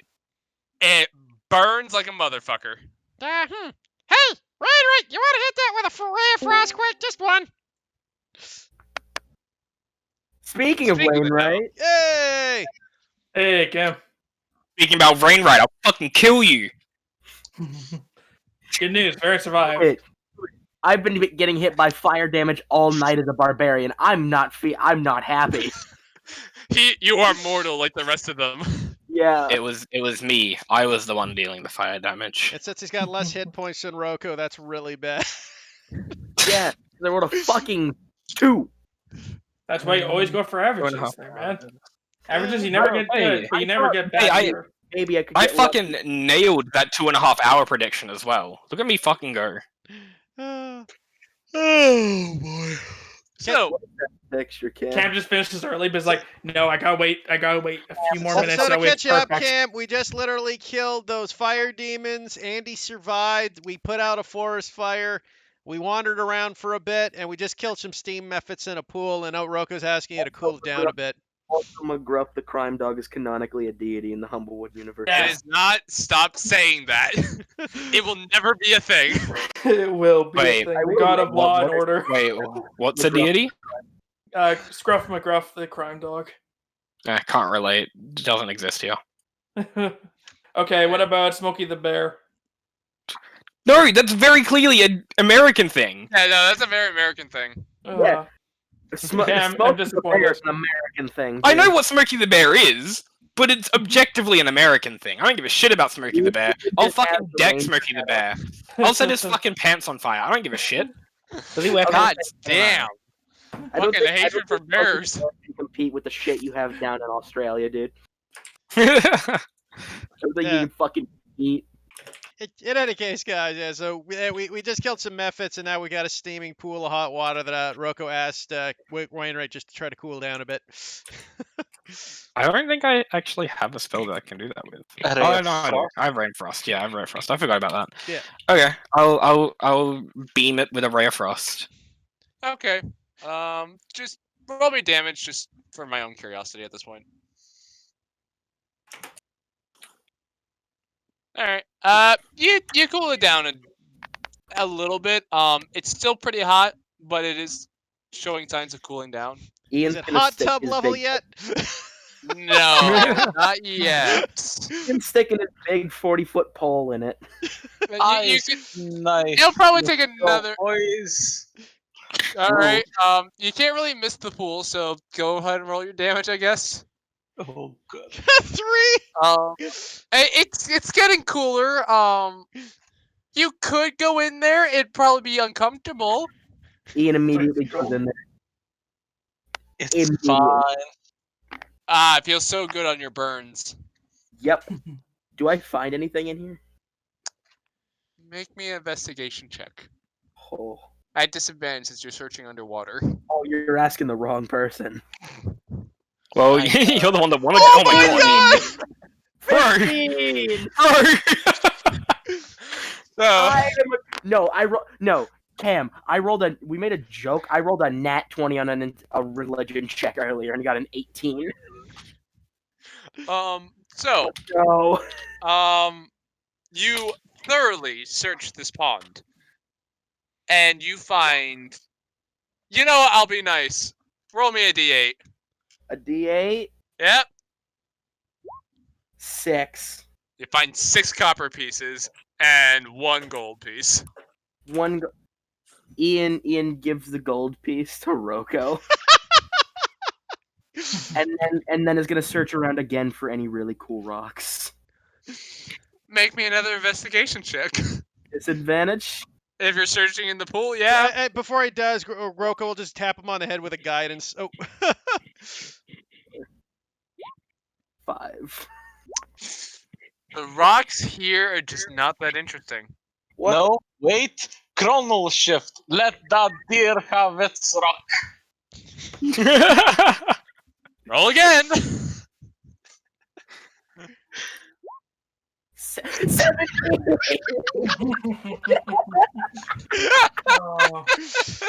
So, you're about to give up, but then you feel something underneath your hoof, and you go and reach for it, and you find a brilliant rock. And this is a really nice rock too. It's got like this purple shine to it, and it's like really sparkly. You guys saying this? That looks like some sort of gemstone. Gemstone. Yeah. Ah! Hey, wait a minute. You want to take a look at that? If Ian's willing to part with it, I'll give it a The glance. moment you fucking look at it, Ian just stares at you. Okay, never mind. I guess that answers that. Don't worry. Good job, Ian. Jonathan, and puts it in his pocket. All right, you may add one. You may add 1 gemstone to your inventory since no one took the time to identify it. Yeah, no one's going. No one to. was allowed to identify it. How dare you? No. I mean, at this point, he's Gemstone just going to question mark. start. He is just going to start fucking collecting rocks with names, and he's going to make a pet rock garden by the end of this campaign. He's got David the shiny rock, and he's got Jonathan the gemstone. Actually, Wainwright, can you look at this and I hand you a piece of garden? I look at it. Yes, I do in fact have eyes. Good. Identify it. Ah, well. Since you've decided to be a bit more specific now, and I'll appraising eye it. Okay, you can tell it's a cracked granite that you could probably, if you can find someone who's willing to buy it, you could probably get maybe 10 gold out of it, but that's kind of highballing it.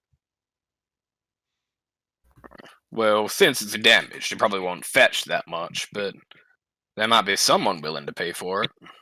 Wait a minute. How big's the crack in it? It's a small stone, so it's not that big. Mending. I hate you.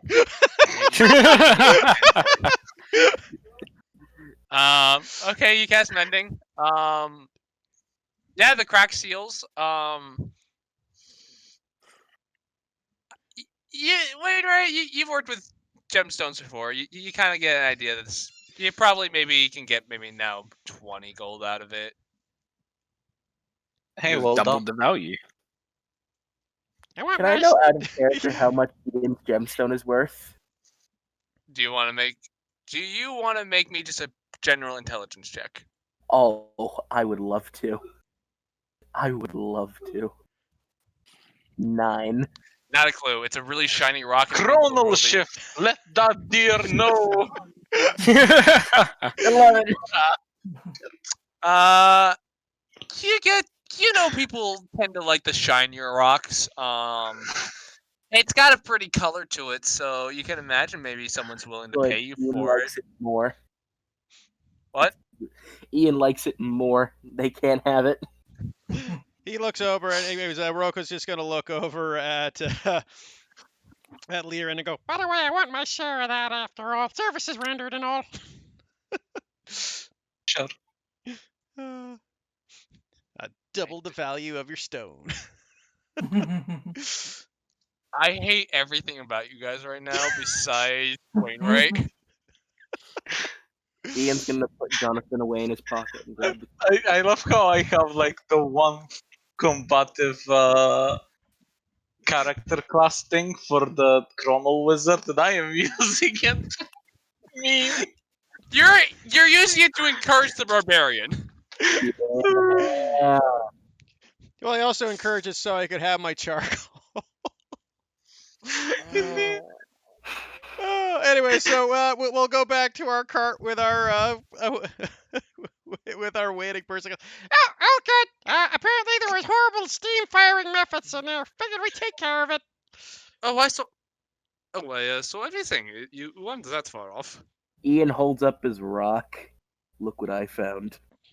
She looks at it for a moment and goes, "Oh, that's a very nice amethyst you have there." His name is I like Jonathan, amethyst. not Amethyst. He puts it away. I was waiting for it. Alright, then. I love it because he's so dumb he doesn't know anything, but he's so terrifying no one wants to challenge him on it. I mean, I don't see the point. I don't see the need. You know, I picture this campaign ending like this. Eventually, we'll be killing off the big bad guy. Everyone will be like scrounging for essentially resources and spell slots.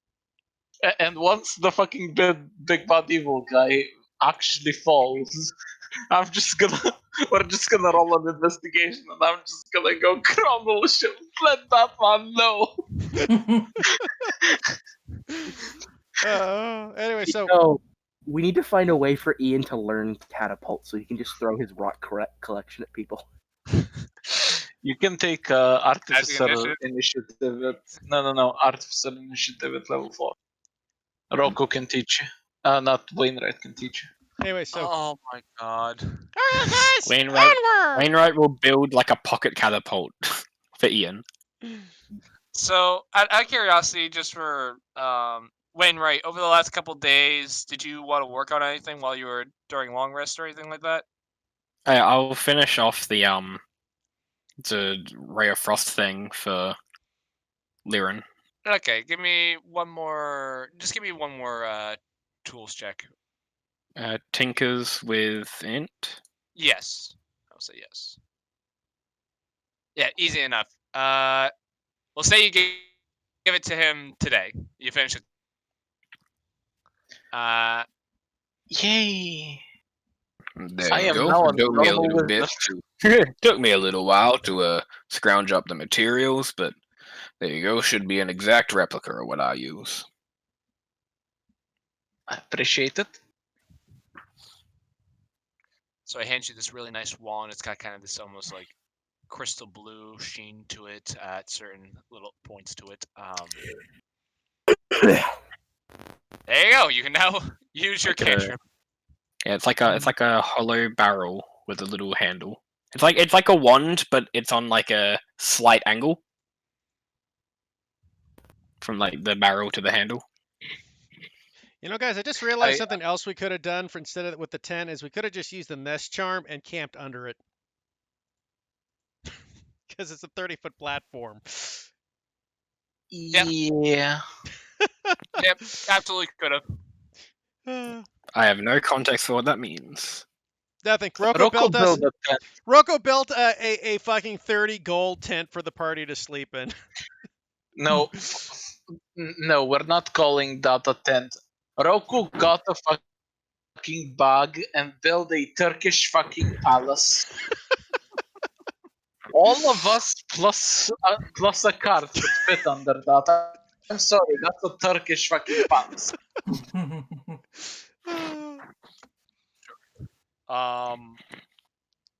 But yeah.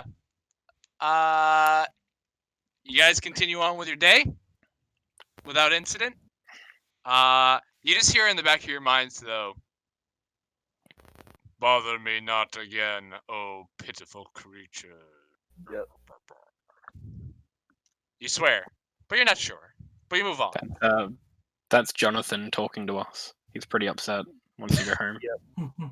Nope, fuck it. His new home is with the Ian. Ian. So, you guys set up camp, mark off another day's worth of rations. Last of my Cam, rations. I will make a club out of this rock collection and beat the BBEG to death with it. So I'm Cam, I running have low on marking off rations. rations for you, so you're good. Okay. So anybody else getting low on rations? I'm I out, missed, but I think we should be there in the morning, so we're only a couple hours out. We'll be fine. Alrighty. So, as you guys continue on, it takes you guys get up in the morning. The tree descends, and eventually, you see it over when you pass over a hill on the horizon.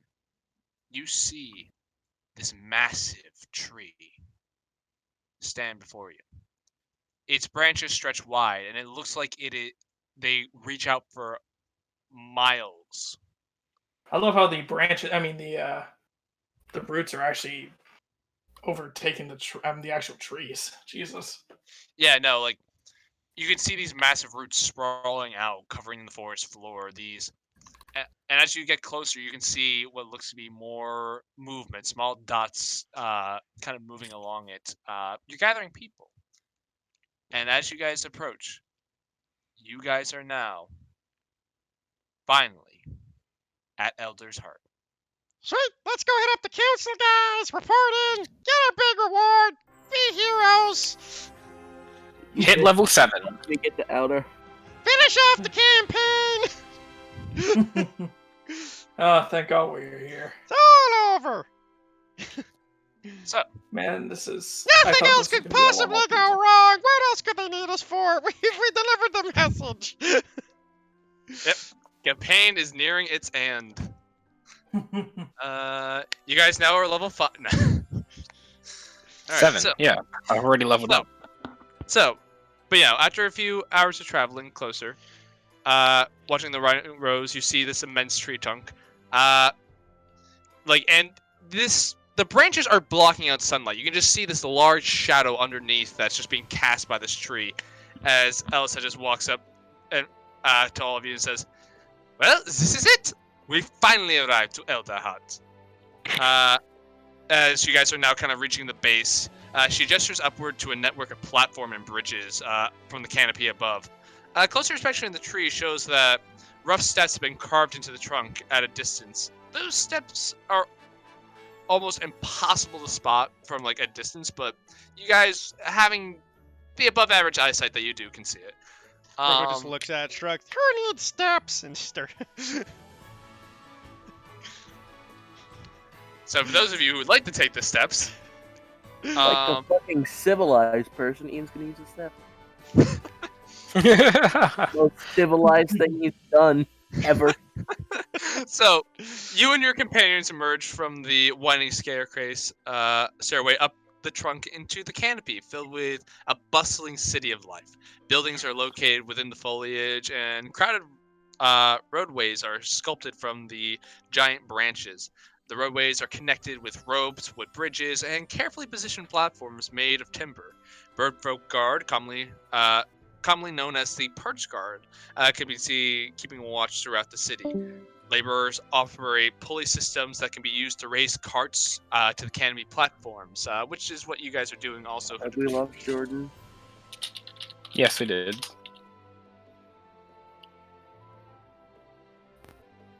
Anyways, we're going on the camp. I mean, we might as well keep going, Michael. We have no idea when Jordan will be back, but. Alright. So. You guys, yeah, so Elderheart is just this. You see this large, bustling metropolis. Welcome back! Oh, that's trippy. What are we doing here? I thought it would be appropriate to have the town music again. Unless he would like to remove I mean, we Groovy. already have music going on, man. So. Yeah, it's in It's in the I roll have game. it up all the way and I can't hear it. Here, let me try it. I can hear it. If you know what, you might have to refresh your page. Is what you have to do, Liam. So, Do you want to turn Groovy off though, because it's contradicting with two musics. No. I was about to say, I didn't hear it, so I thought the music just stopped. My bad. I also like didn't have music on. Even turning it all the way up, it's still really quiet on Roll20 for me. I hear it just fine. I mean, you can just turn it up. I've turned it all the way up. Oh, really? Maybe you just need to Yeah. turn up your computer. That's odd. I mean, Michael can make it louder. I can make it louder. There you go. Alright, Okay. better? Yep. Okay. So, as you guys start heading up, Elsa's car gets pulled up by the system of pulleys and levers. She says to you, "Well, I must thank you for escorting me here. You have been wonderful. It's not a little odd. I have my own business to attend to, but if you're still around in the next couple of days, I will be sure to find you, and I'm sure I can take you more comfortably." I'm sure we'll stick around and see you before. I have no idea how long we'll be here. Well, if you're around, I shall be sure to find you. You kind of cover figure. Baron, were you gonna say something? Alright. Yeah, I'm just basically gonna say what you were gonna say. It's fine. Oh, fair enough. Oh, and Jordan's typing something. Typing up a storm. But I think Liren caught a cold. She will say, "So don't worry, I'm sure I Lyr- will see you soon." Liren has like shot himself in the face with the ray of frost gun. Yeah, he was just looking down the barrel and just but no. Well, I'll see you around then. Okay, guys, let's get to the council and get our job done and be heroes and all that jazz and hopefully get paid. Alright. So, I believe none of you have been here before, so... I think Wainwright would have passed through it briefly to get to the avian. Yeah, okay, that's fair. But So, he probably wouldn't have stayed very long. yeah, so, like, none of you have been, like, citizens here. No. Like, power went out. Got it.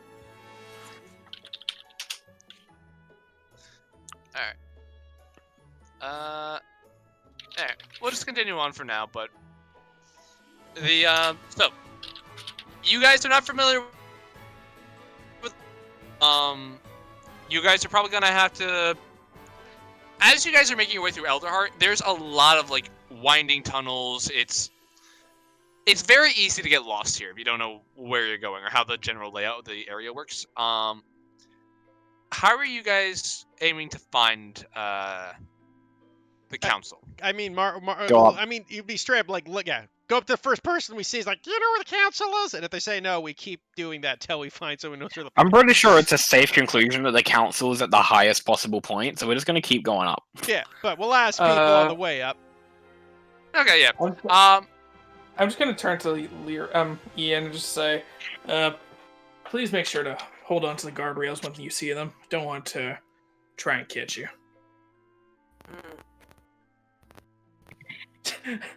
just leave. Great. You guys, All right, I'll take that as a yes. it takes you guys some time, but eventually, a few wrong turns, but you do ask the locals to kind of... Sorry, what is that, Michael? It takes you guys a little while just because you guys take a few wrong turns and, but asking the locals and getting some help, eventually you do make your way to the top of Elderheart, where you see this, hold on. I have a feeling this is what the party's gonna look like at the end. How come I can't seem to find the humblewood PDF thing? Anybody able to link it? I just have it saved. Maybe I can send the PDF through Discord. Okay, that would be appreciated. You guys see a You guys see what looks to be a larger sort of. Nope. File's too large. So I mean, okay, never mind. Ooh, there we go. sitting at the top perches. For those of you who can't fly, being up here is a little. There's guardrails and there's things to help keep you safe, but Terrifying. for those of you with a fear of heights, this is a little unnerving. And But the upper level of the Elder Hearts canopy can be reached by a stairway near the canopy market, which you guys do pass through. That leads through a massive central pillar. Lights are all over the place. While you enter Elder Heart proper, as you're in the trunk, there's no sources of natural light here. A lot of this light is like strung up via these sort of like, you know how like people would put like colored flags out to like decorate the streets? Like, kind of imagine something like that, but with like small lights. Yeah. And yep. So you guys would know, just for basic general information, this is where like all the judicial and government buildings are located. For Elderheart and Humblewood at large. As you approach, there's this large dome structure nestled within the branches. Next to it, you see what appears to be a courthouse, a gull, and a perch guard headquarters. While these buildings are arranged around an open plaza containing a large statue of Sarah Luma, dressed in ceremonial robes. This is an effigy of Speaker Ava, the founder of the Bird Folk Council. So, what do you guys do? I guess we approach. It goes. Roko go up. So, we were here to go deliver a message. Right. That is correct. All right. So, you guys walk up. As you walk towards the council chambers, you see the large dome structure kind of like peeking through the foliage. The building is kind of like cradled into the central curve of the Elder Heart's giant trunk, and a large platform has been built around the imposing structure. Connecting to it, you see a bunch of branch roads and all sorts of things. It is adorned with brightly colored banners displaying the crests of the major settlements in the wood. And then at the door, you approach these two guards in resplendent armor standing watch at the entrance. They kind of look at you and they say, do you have any sort of appointment here? Well, we're here on important life or death threatening the entire kingdom mission. Do you have any sort of permission to be here? Roko, yeah, 1 sec. Roko starts digging through his bag for like 10 minutes till he finds the note we were given by the mayor. Here you go. All right. He takes the note. So he takes the note, and give me a second. There we go. He kind of like, he's like, let me see that. And he like looks through it. You can tell he's actually reading it. He's not like skimming it, but he's actually like reading it word for word. And you can just see him kind of like, his posture kind of like straightens up a little. And he's like, give me a moment. As he kind of like steps inside. You guys wait for a few minutes, and eventually he comes out, and he kind of like gestures for you all to like enter the door. He says, everything seems in order here. Please join the other petitioners waiting to be summoned. Cheers, appreciate it. No worries, Mac. You guys are led into a splendid like sort of entry chamber. On the sides of which are chairs for you to sit down, as this structure has this large like glass dome above head, giving this sort of like, almost like with this sort of like, almost there's like a small portrait like stained glass kind of inserted at the top, where you see what looks to be like this large tree, imprinted on stained glass, giving this really nice atmosphere to this nice wooden chamber. You guys are glad that it looks nice, because you're gonna be here for quite a while. After an eternity, Another guard loudly says, "Hey, you folks, what were your names?" Varen. Rocco Barrett. turn here. Rocco, Wainwright. Wainwright, The quiet one over there is Liren. Aaron, all right. Ian. Ian, all right. Well, it's your turn to speak with the council. So, if you follow me, and as you pass through these double doors into the council chamber, you see a group of 5 stately bird folk across elevated seats. Each council member has a tall podium in front of them, raised to just above their waist. A shaft of papers is ordered neatly upon each podium. A circular aperture in the center of the ceiling allows sunlight to shine in. A wise-looking bright Gallus, raises a talon in greeting and addresses your party.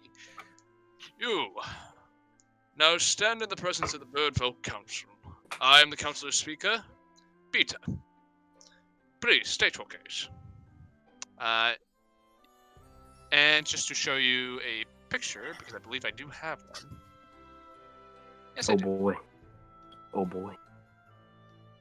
Oh boy, oh boy. Can't wait to hate this guy based on. Ah, yes, I hate him. He looks like the bad guy from Kung Fu Panda 2. Yeah, he does. So you see this Gallus, white of feathers, blue of eyes, dressed in this sort of nice light purple robe with a blue glass gem kind of on this scarf necklace. So he gives you the floor. What do you say? We come here bringing word that Ashborough has been burnt to the ground. It would appear the scorching grove is spreading. Not to mention, we also have run into a few molten elementals on our way over here. And ember bats and steam methods, and he starts, and bandits and bandits and bandits and so many fucking bandits. It would appear that Please bandit excuse me, activity has been increasing in the area. Suppose it comes with the added dangers on the roads.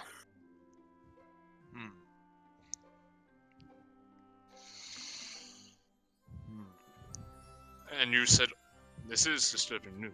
As you are saying that Ashborough has been burned to the ground, you see like the council members kind of like, you catch them like giving them each other kind of a look as each of the members kind of look at each other and say, and then finally you see Beta kind of raise a talon and says, "And you are sure of Ashborough's destruction?" Positive.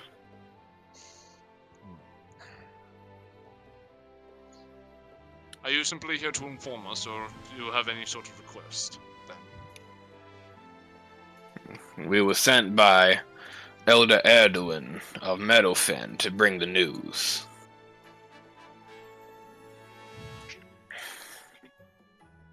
I mean, I'm assuming he figured you guys would have a plan.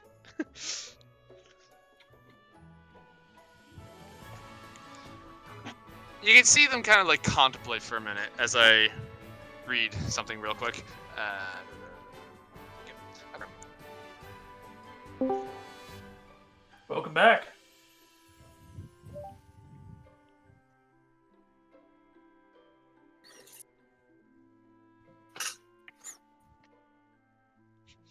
Rocco just starts twiddling his thumbs.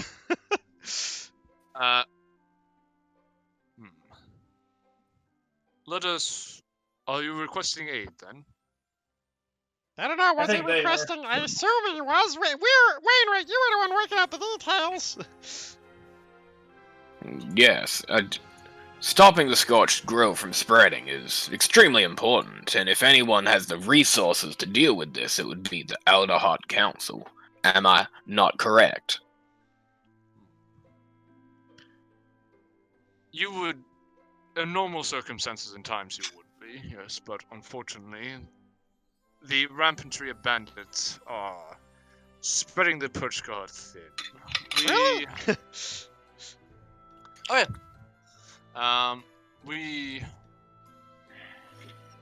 We will confer amongst ourselves on this matter to see what aid we can offer at this time. Well, I mean, if you guys are looking for some help with the bandits, me and my friends here got a rather good reputation about taking care of them. Ian smiles. And if it would please the council, we may have some intel on where they're hiding. Rocco, do you still have that map? Oh, of course! Goes into his bag, frying pan, few bandit pellets, just starts flipping out. Ah, here it is! Actually, I'm pretty sure I was the one with the map, actually. Eh. Well, Rocco has it now, fuck you. Okay, fine, whatever. It doesn't matter. You see a strig kind of come up to you. It looks like one of the guards, and comes up to you and takes the map from you, and hands it to Beta, and he looks it over for a moment, and he says, kind of gives you a nod and says, "And may I procure where you've obtained this map from?" A lot of dead bandits! More specifically, one of the leaders during one of the raids that did roadside robberies. A Vulpin lass, if I remember correctly. You would be correct. And you said you killed her? Well, it's more like she ran off into the woods and No, she tried to get away, and well, she tried to attack and kill us. We didn't want her to go around and hurt other innocent people. Exactly. Well, if you are offering your aid with these bandits, we may have something for you to do then. We will send word for you. We have finished talking amongst ourselves and deciding what is the best course of action. We do thank you for your service to the woods and helping deal with this bandit threat and informing us of Ashborough's destruction. Psst. Hey, Wainwright, were we supposed to get paid for this gig or what? If I remember correctly, Erdogan said she could offer us coin. So we gotta go back first. Gotcha! Am I remembering that correctly, Michael? She was in a panic. She really didn't offer you much in the way of a reward. She was just imploring you because it was an emergency. Oh, well, Grados occasionally has to happen. It's not like we didn't make some money. Speaking of which, is there a place where we can spend the night since we gotta wait around for you guys? Yes, there are plenty of inns and taverns in Elderhart that you may stay at. Any suggestions since you gotta look for us later? You kind of see him pause for a minute, as he's not used to getting asked these kinds of questions. But he says,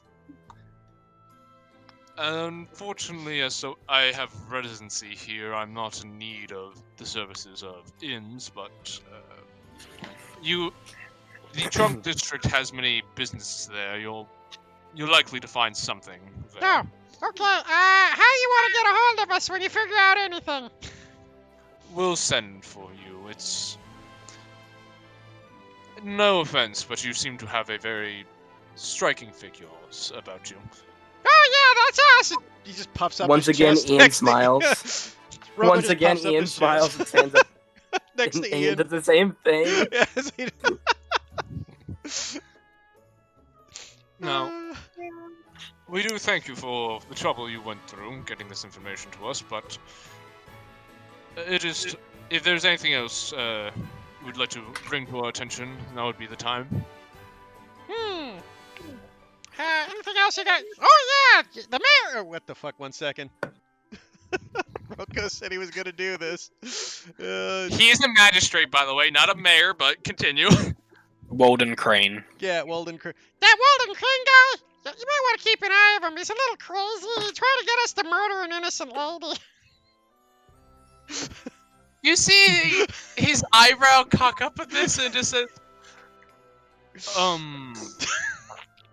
May I ask you to elaborate on that? Well, he said that his quote-unquote scout saw a witch, and he's leaving the quotation marks, in the woods. When we went there, she was just a nice lady. Apparently, if we weren't, more reliable and talkative sort, someone might have got her killed. You can see him kind of go down to his podium, look at a paper, and says, "Is this the same magistrate that offered you the paperwork to our chamber?" Yes, he wouldn't give it to us despite the realm being in danger unless we did him a bunch of favors. Yeah, we had to go into a cave and find this really annoying lady, bring him back. He then said he wouldn't do it until we did this, and then we fixed that, and he still really contemplated and almost didn't do it and had us do something else. Despite, the forest burned down and people dying and all that. Yep. Yeah, he did waste quite a lot of our time. We probably would have been here several days earlier if it had not been for his interference. I want one of you to make me a persuasion check. I got a +4, guys. Anybody beat it? No, No. you roll. Can we? I can we think be giving him Roker bringing advantage? it up would be the logical one to make the check anyway. Yeah. Can we be giving him advantage from all of us adding in or no? Do any of you else have proficiency in persuasion? I don't. What about you, Liren? I have no idea. Hold on. Do you think Liren could be totally allowed to chrono shift in here? I have 2, but I don't have it trained, so no. Hey, Okay, I'll roll it. Also, what do you mean allowed? I always chrono shift. 17. Fair enough. He looks at you all and just says, "I will send someone to look into this matter." Insight! I want to insight if he's actually going to send someone to look into it or he doesn't care. Go for it. Natural 20. Oh! Yeah, no, you can tell he's being truthful. Your concerns that you brought up via the emergency of the situation, are serious. Especially for a magistrate to be doing in a time of emergency. So he is curious, and based on the goodwill of the fact that you guys are bringing this information to his attention, with the Scorching Grove, he seems to be a little more inclined to at least trust your word enough to double check it and look into it. So you have the feeling he is being truthful. Sweet. I wanted to double check. What was the name of that organization that the Gallus we crossed last session was from? Was that the Keepers? The Tenders. Tenders. Okay. One last piece of business before we take our leave. Might I ask who I can talk to about the ranks of the Tenders? Oh. Interested in joining the Tenders, are we? I think Hey, I may Laura. be. Hello. Hey, Laura. I got like a 50 gold worth of amethyst that I'm now naming Jonathan. Why are you saying it's worth 50 gold? You didn't let us fucking appraise it. He thinks it's worth don't know. money. We don't know how much it's worth. It's just a purple probably rock. It's not even. It's probably a only gem. worth like 25 gold, frankly. Anyway, Wainwright, He thinks it's worth a lot. he looks at you and he says, you'd be wishing to speak with Havel of the Autumn Moon. And where might I find this, if I can ask? This Havel. That is a very good question. Give me a moment to consult my book. Allow me to consult the handy-dandy map of Outerheart I have behind my desk, because I do not remember. Boy, this guy, you think he could have looked up an inn in there while he was at it? I have only lived here for the entirety of my life. Let me pull up this map. Yeah, she's right. She's in the office right next to mine. I don't know how I may have residence in this lovely tree, but that doesn't mean I ever talk to the lowly peasants. Anyway, it doesn't say in the book, so I'm just gonna say, you can normally find them in the, as I consult and just try to think of a good spot in Elderheart that they're looking for. 6th branch to the left. Yeah. If you could go to, if you were to head, the offices are actually among the same level here. It's It's going to be more towards southwest, but you should find the office of the tenders there, where you could potentially join them if you're so inclined to do so. Very well. I think I will look into it. Very good. The woods are always in need of tenders. Now, is there anything else that we can help you with, or any other information you wish to share? Ian wants to say something, but it's not a good idea to ask these people about it. I think we're I okay believe for now, that sir. everything. Nope. For the time being. Very good. We shall summon you once we have conjoined on a decision.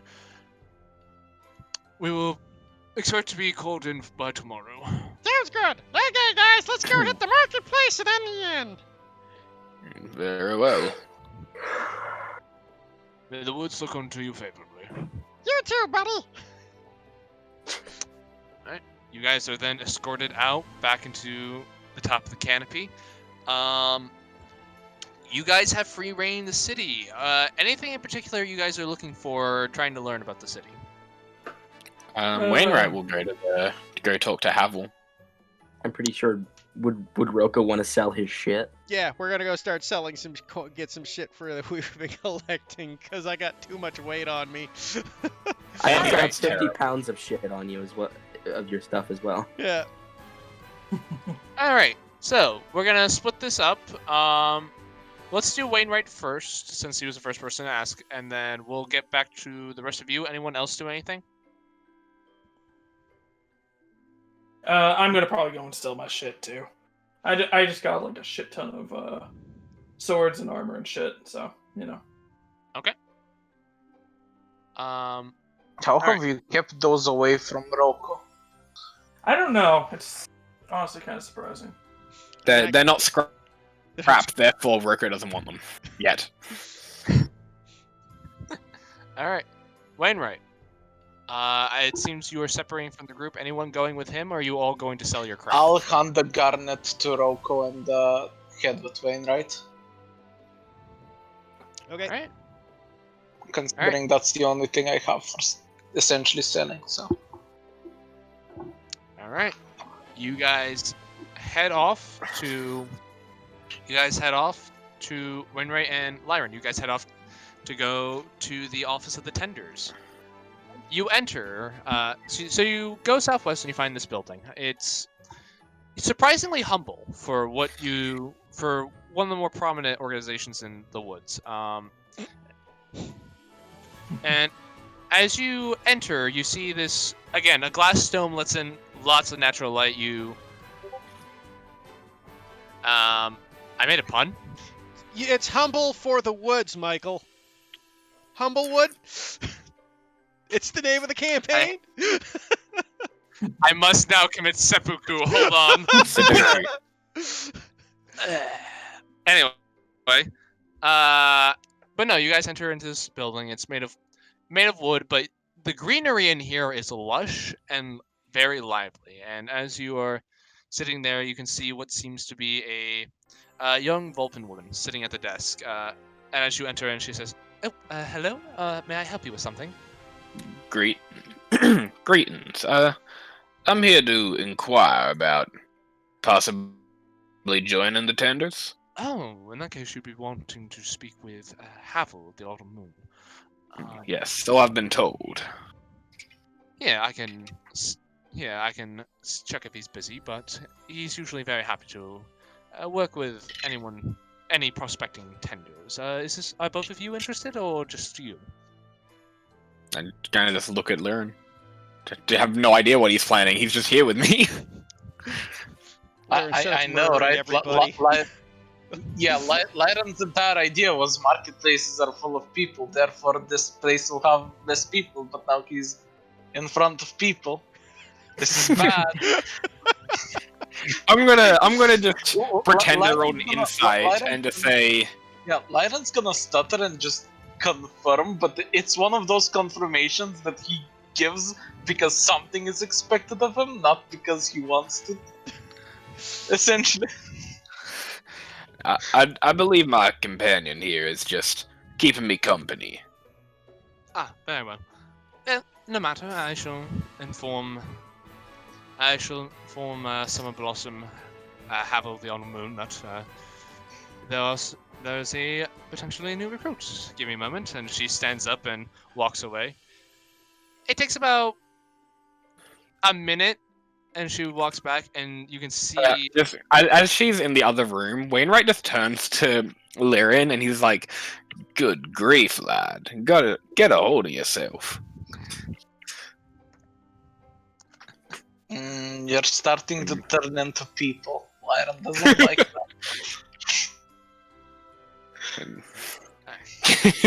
Look, Wainwright's just assuming that you like don't know how to speak to women. You're like nervous around chicks.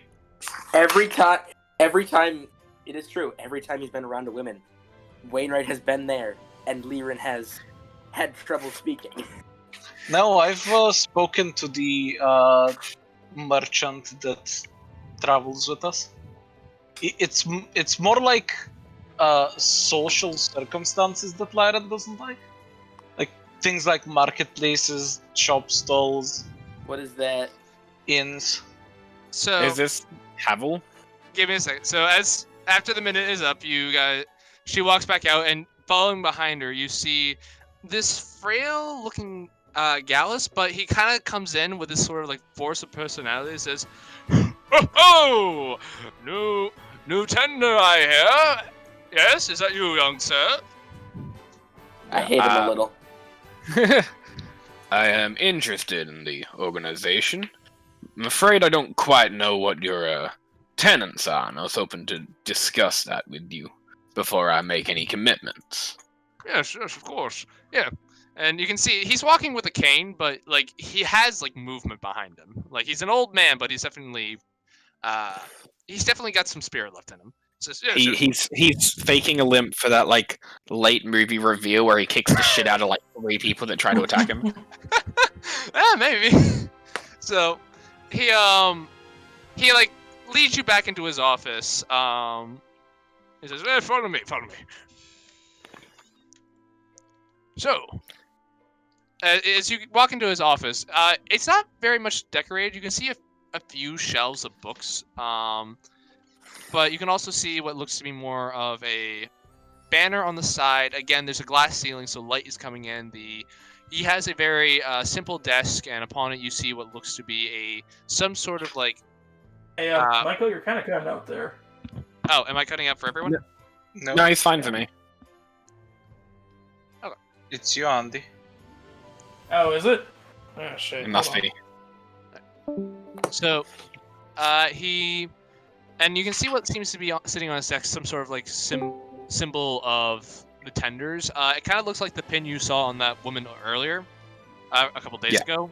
But this one seems a bit more elaborate. The tree symbol in there seems to be in like a full bloom. And he says, "Yes. So, may I offer you gentlemen tea?" No, thank you. I think I have some whiskey that I might tend to after this meeting. Very well. What about you, young man? As he gestures to Lyran. I nod.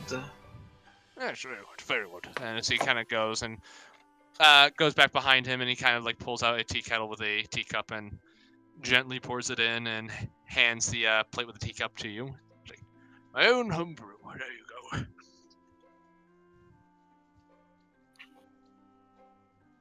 Oh, So,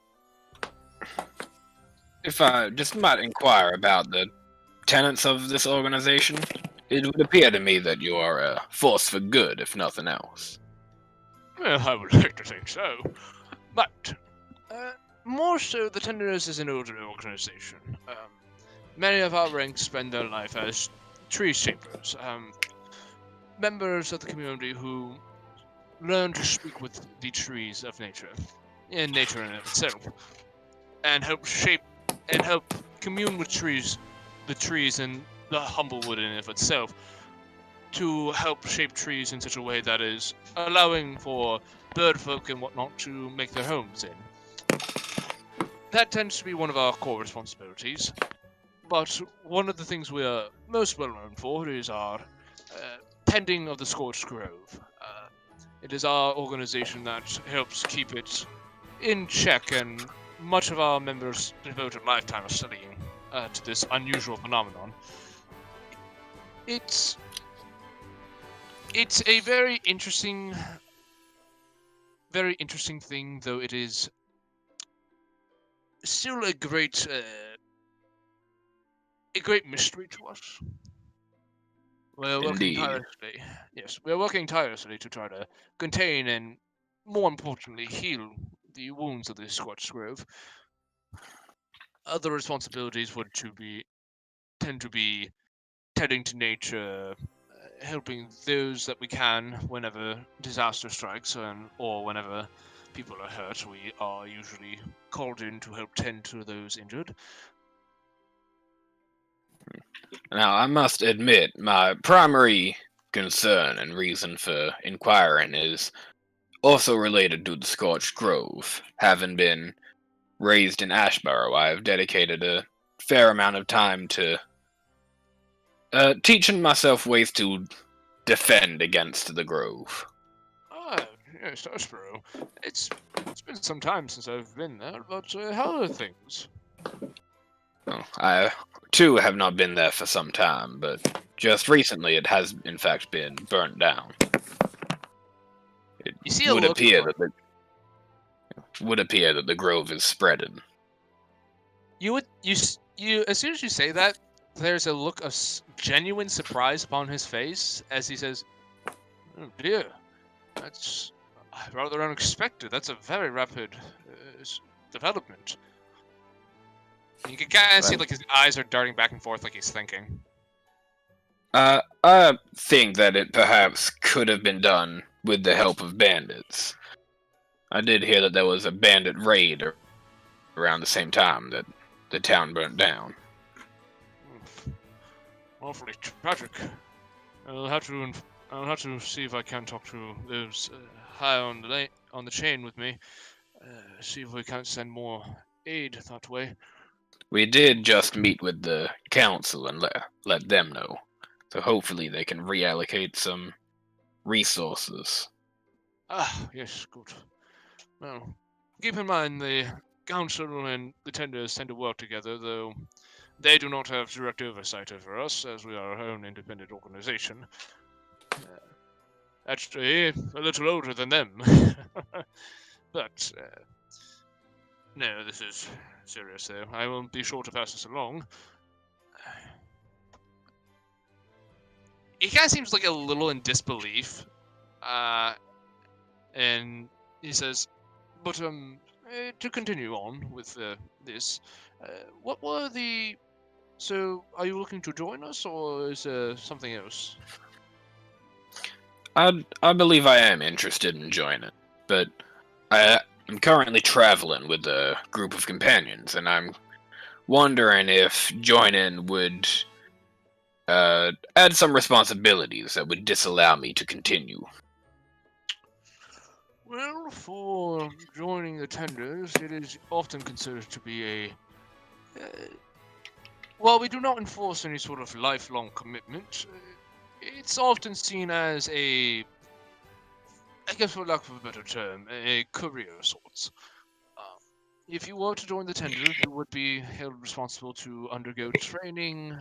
You would start off as the lowest of our rank as a seedling, to then be taken under the wing of a master, to then be sent off to... normally, we send young tenders to the Scorched Grove to undergo training, though maybe not at this point in time. Depending on the sort of trajectory you wish to go with your career, whether you are seeking to give aid to those who have suffered tragedy, become a tree shaper, or to become a researcher for the Scorched Grove and a sort of guardian of that area, would depend upon what sort of interest you have in the tenders, but there would be a period of training which you must undergo. Now, you don't have to join now, obviously. If you wish to tend to your business first and then return to us, you can, but I can... If you are ever interested in making that commitment, I'd be more than happy to bring you in. Interesting. Well, me and my companions are currently waiting to hear back from the council to see what they decide the best course of action is in light of recent news. So perhaps once I learn what they think, I can come back and finalize this discussion with you. I'm most eager to hear it. You seem like a very forthright young man. We can always use more tenders in these woods. I do have to ask though, what do you hope to be getting out of this? My own personal mission to deal with the Scorched Grove, and I figure the best way to do that would be to join your organization. That way I can put in research and ensure it doesn't spread, and of course, help those that are touched by it. It seems you would do well here. Tell me, do you have any particular skill sets that you would find applicable to our work? I would call myself something of a tinkerer. I've been working on ways for perhaps the less martially and arcane-minded folks to be able to fight these things. If you would allow a quick demonstration. By all means. I take out my Ray of Frost wand gun, and I point it at a nondescript part of the floor, and just activate it. You do, and the ray shoots out as a small bit of ice collects there, and you kind of see like this icicle sticking out of the floor at an angle in which you shot it. And he kind of like peers over, just like, that's rather fascinating. No, this is but a small prototype of a larger project I am working on, but for the time being, the idea is that perhaps anyone could pick up one of these and aim it at an ember bat. It's rather interesting. Well, the Tenders tend not to be a highly combative organization. We do know how to defend ourselves from the creatures of the Scorched Grove, so I suppose there could be use of such things. Just be forewarned that many in the Tenders ranks tend to rely more on the natural magics of the world to take care of our business. It may be a bit He kind of frowns a little bit. I was turned away from the avium for the same reason. Oh, no. Do not mistake do not mistake this as us turning you away. It is simply... It may take a little longer to find your place in the organization, simply. Nothing... That is quite fine by me. Yes, just more so we're not particularly used to having folks of your skill set. Does not mean you're not welcome. Far from it. I think we should be expanding our skill sets a little more, but that's just my humble opinion. Yes. Well, to be frank, I kind of designed this as a way for the general folk to be able to fight the dangers of the Grove off. The idea was to be able to arm perhaps the farmers and common folk of Ashborough, but it seems that plan is out the window. Well, if the woods permit it, Ashborough shall rise again. Hopefully this time we'll be able to defend it properly. So, to hear such news is disturbing. But I do appreciate your telling me this, and I do think we could find a place for you in our organization, and I think you could do some good work here. So, if you do find yourself available, and you wish to make the commitment, I'd be more than happy to induct you myself. Well, thank you for your time today. I think I will return once I know what my companions and I are planning on doing next. Very well. It was a pleasure to meet you, Mr. Wainwright, yes? That is correct. The pleasure's all mine, Mr. Havel. He goes out and he kind of extends a talon to you. Oh, I'll shake it. It's a hearty shake! And there's a bit of energy. Probably much hardier than Wainwright can return with his 7 strength. Yeah, a little bit. It is very good, very good. I will be sure to be seeing you, and if you have any more questions, always feel free to come back and ask. I appreciate that. Good day to you, sir. And a good day to you as well. May the woods keep you safe. Go on there, and we gotta go find the others. Make sure they haven't gotten in any crazy trouble yet. Yep, I leave together with them. Out of curiosity, did you drink the tea? Yes. Alright. It was a good tea. Roll me a con save. No, I do that in secret. No, it's a good tea. It's kind of like a green tea with a little like dip of honey into it. Neat. You missed out. Wainwright, you missed out. No, Well, I you kinda say wanna do that, but way. I don't drink tea, so... Well, that's frankly unfortunate. He forgets to mention they are an abstinence-based organization, no alcohol. No, I'm kidding. I was going to say, if that was the case, I don't think Wainwright would apply.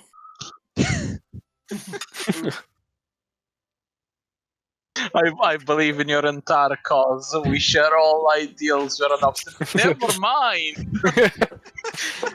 Never Fuck that! Absolutely not. Instead, I will build an army of golems to replace your organization. Fuck you.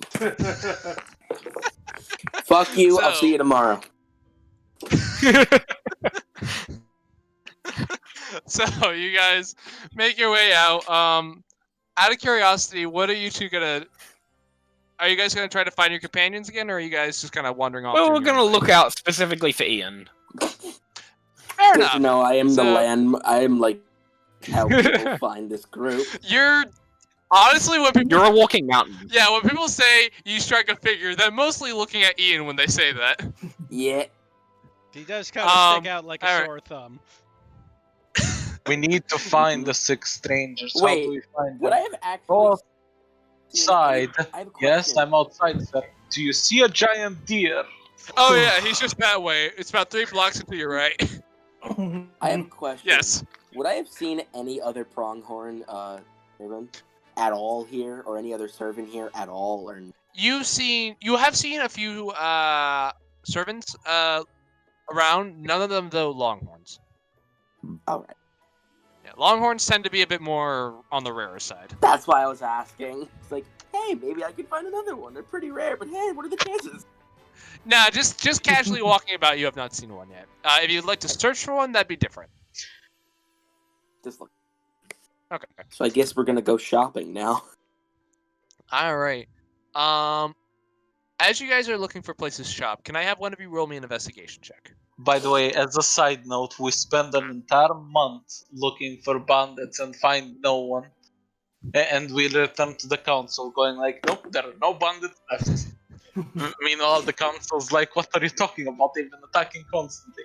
And it just cuts back to 2 fucking bandit scouts going, sir, the Chandier's approaching. Everyone, get out. We're leaving. Hey, I'll roll the investigation. I'll use my divine guidance to get proficiency. The nudists are coming! Run! Oh, Jesus, natty 1. There we go. That was doomed to happen sooner Alright. or later. So, It's a good thing I'm not Rocco, there. I will use my inspiration. you are okay. Go Might for as it. well. I haven't had a Oh, chance to use it yet. That remind me. Oof, Jesus Christ. Do I still have that? Do I get inspiration for? Yeah, for doing the recap, you get inspiration.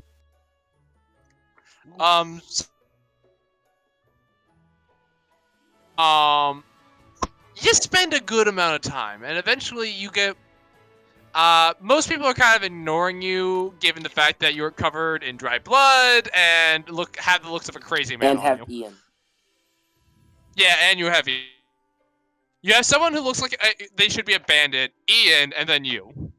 A lot of people don't when you approach them asking, "Hey, where can I sell things?" A lot of people just kind of go, that way, and just walk away. Eventually, though, someone's like, "Yeah, you could go down to the Roots. They tend to buy a lot of things down there." Thanks, pal. So, you guys spend probably the next 2 hours traversing, making your way down to the roots, otherwise known as the Underfell. And as you get down there, and there is a much different atmosphere here. You see what looks to be these tents and ramshackle like buildings built into the roots. It is very, very different. A second.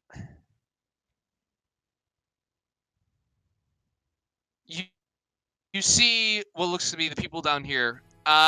First thing that catches your eye, a lot of the people down here seem to be humble folk, not bird folk. There's shabby tunnels, and you can see what looks to be a lot of like fungus kind of growing into the walls.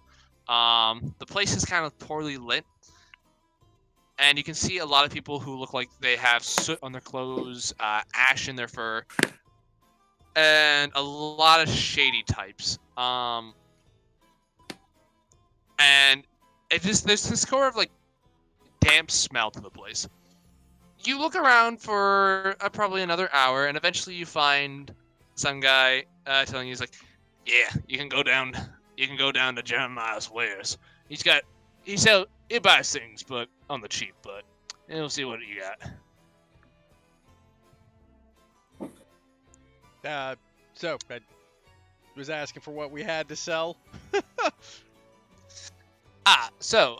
What are you? So you guys enter into the establishment, and you see this Matt Patch, very greasy fur, soot on his clothing, like grease on his clothing, not suit, like kind of like oil and stuff like that, and he goes, "Eh? Huh? Oh, hey, what can I help you for?" Oh, I'm here to sell some stuff we've been collecting. Oh, good, I love getting stuff. What do you got? Okay, right, son. Ian, come over here, please. Ian takes the sack of 50 pounds and just drops it on the floor. What you got? Okay, and he just kind of like goes over and just starts rummaging through it. So we've got one nice scimitar, one nice set of leather armor, 2 sets of low leather armor, 2 short swords of low quality, 2 normal short bows, 1 studded leather armor, 2 pounds of charcoal. Can you type this out for me, please? By the way, I need an itemized list. Well, what do you Ian, Ian, you might as well put in what you had in that 50-pound bag. I don't know what you put in there. I don't know what you gave me. You just said take shit and gave me 50 pounds. No, I gave you a bunch of the armors and stuff. I thought you put it in. No, you didn't tell me. You said, here, take this. And I said, how much? And you said 50 pounds. It would have been 5 leather armor, or 5 crappy leather armors, because that's what we had. So I'll add that. I'll add that because it was 50 pounds of leather armors I gave him. Yeah. So that's 7. I don't think you ever told me. Yeah, just make me a list real quick. It's gonna be easier for me to visualize. Yep, I'm doing it right now. Thank you. I'll add my own shit too. How high is the ceiling in this? It is low. You are having to crouch, and you have a feeling your back is going to ache the moment you get to somewhere that you can actually stand up. Can I step outside of the building we're in and just stand outside? Oh no, the roots themselves are small. You're. Oh. Yeah, this is not a comfortable place for one of your ilk. So you're just basically sitting there, standing there, just hunched over, knees bent a little bit. Ian's just gonna sit down. Yeah, it's just those horns, man. They're just scraping against the top of the roots. All right. There we go. There's mine. Alrighty then. We'll start with Baron. So a lot of the crap that you got off the bandits was not of high quality. He just takes a look at the arrow shafts, kind of picks his teeth with one of them, and says, not worth anything. Alright, let me see here. Takes a look at the short swords. He's like, rusty, chipped. I'll give you a copper for each of these. Copper. Copper. Take it or leave it. Sure. Alright. he quickly just like takes them, like just pulls them towards him, and then just then he goes over behind the counter. Like he crawls up the counter and then just like falls behind it, and goes ah, and just like pulls out 5 copper pieces and hands it to you. Ah, the short bows. I'll give you 2 copper for each. I can't help but feel like I'm getting ripped off. You're totally getting ripped off. These are way lower than the actual prices. Yeah, they're like not. That's not even like half. It's not even a tenth, man. You know what? Fuck. I'm gonna take my swords back. I'm gonna just go into somewhere else. You already sold them to him.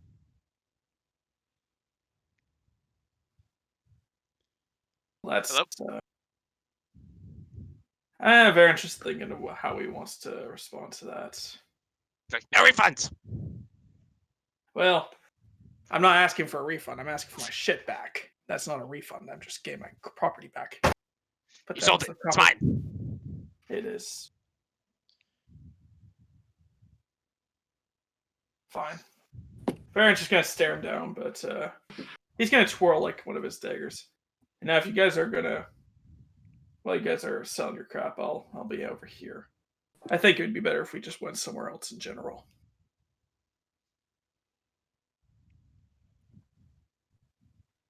That's everything he has to say. So. Heath. Yep, I'm waiting on Michael here. Are you trying to sell your stuff too, or are you leaving with him?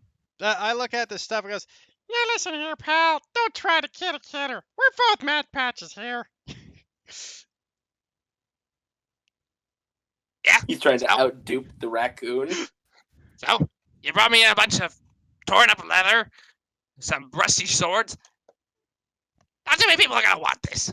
Oh, don't get me wrong. I know it's not gonna fetch that much, but there are areas of stuff. For example, how much would you pay for this? And he shows the garnet. Ian is messing with his amethyst as well. Okay, duly noted. All right then. So he takes a look at the garnet. He's like, eh. You can tell he like licks it.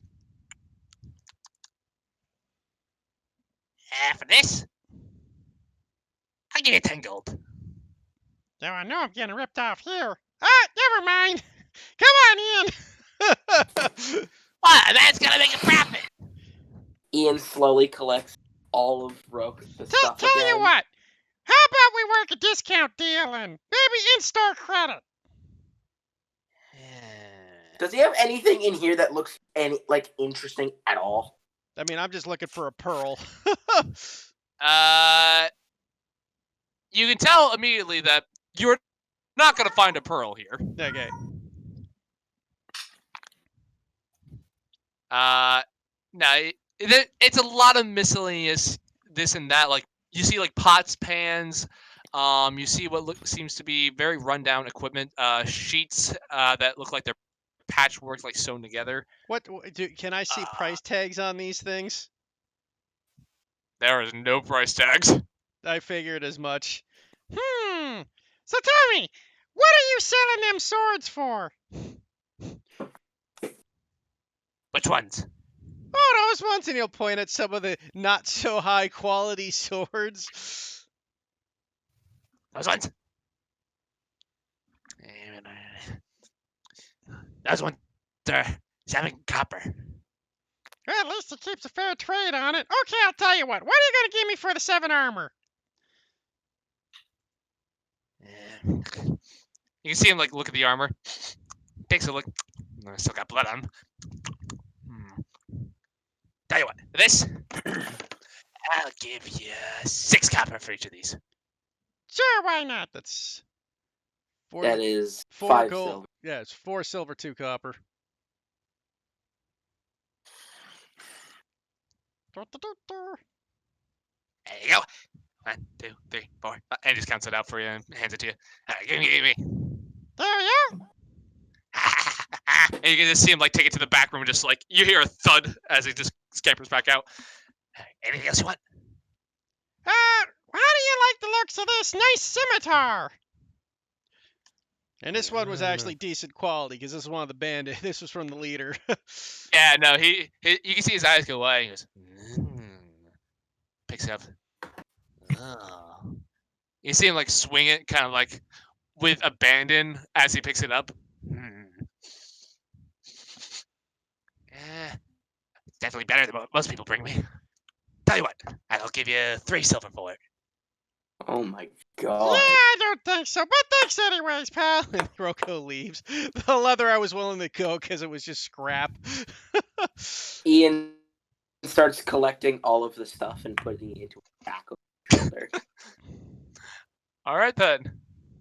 I'm sorry, man. You rolled a 7 for your investigation. You weren't getting anything good. I know. Well, someone else could have rolled. Do you want me to roll with a -2, Heath? I was You've been referring doing to really Andy. well. Listen, you've been doing surprisingly well. Yeah. I really wanted you to not Hey. have access to temporal, so... Hey, I have a question. Can I try and search for a shop to go to instead? You know what? You can. Go for it. Disadvantage, advantage. Normal. Nah, normal. This is Unless you're cute. trying to look underwater. Nice. Like I said, Heath, do you want me to roll? You basically, you guys follow Ian for like a good hour, and he basically just leads you to the same shop. Oh boy. We'll try again tomorrow, guys. Don't worry. Is it alright if I give it a shot? I'm just gonna perch myself on top of Ian's antlers. They're scraping against the ceiling of the roots. You I mean know. the He's been hunched outside. over the. Yeah. No, like the roots. Are you guys like leaving the roots? Yes. Yeah. Okay, then yeah, you can sit on his shoulders. Alright. So if I try? Go for it. You guys are hitting kind of like the later afternoon, but okay. We got nothing else to do today. So, Baron, it takes you not too long, but you hear there's typically 2 market areas that people tend to go to in Elderheart. One of them is the Tree Trunk Market, and the other is the Canopy Market. The Canopy Market tends to be where a lot of the higher class citizens, like the upper echelons, tend to shop and run their businesses, and basically, like a lot of the higher end goods are going to go up there. The trunk markets tend where most folk in Humblewood go, like your commoners, your... Yeah, we're not gonna get into high society. I can guarantee you that. At least he, dress like this. I mean, we want to go into There's the no business laws section. There's no laws forbidding you from going there. Whether or not you're going to get good deals there, we'll see. So I say we go to the middle class area. Sounds good. So, you guys head off to the Tree Trunk Market. Man, if only the types that could probably fit in with high society. Yeah. Yeah. Lyran doesn't fucking talk to people, so no, we actually don't. I'm sorry, Wainwright. I don't know if you can fit in high society. To be honest. Light, which helps. So, you guys make your way to the Tree Trunk Market. There you see various stalls Can and I vendors. stand Lights, up in here? Well, yes, it is. You finally stand up, and there's your companions just hear this loud, audible crack as your back just finally gets to straighten itself out. I didn't even get that, and even when I heard that sounded sentimental as hell. it was. Wasn't even mean. It was a nice sound. So you guys are in this large marketplace, and you can see all sorts of merchants shouting out from the stalls, saying things like, Buy, sell, buy, sell. Yeah, no, more or less. You're like, one guy's like saying, "I got the best potatoes here on this side of the woods."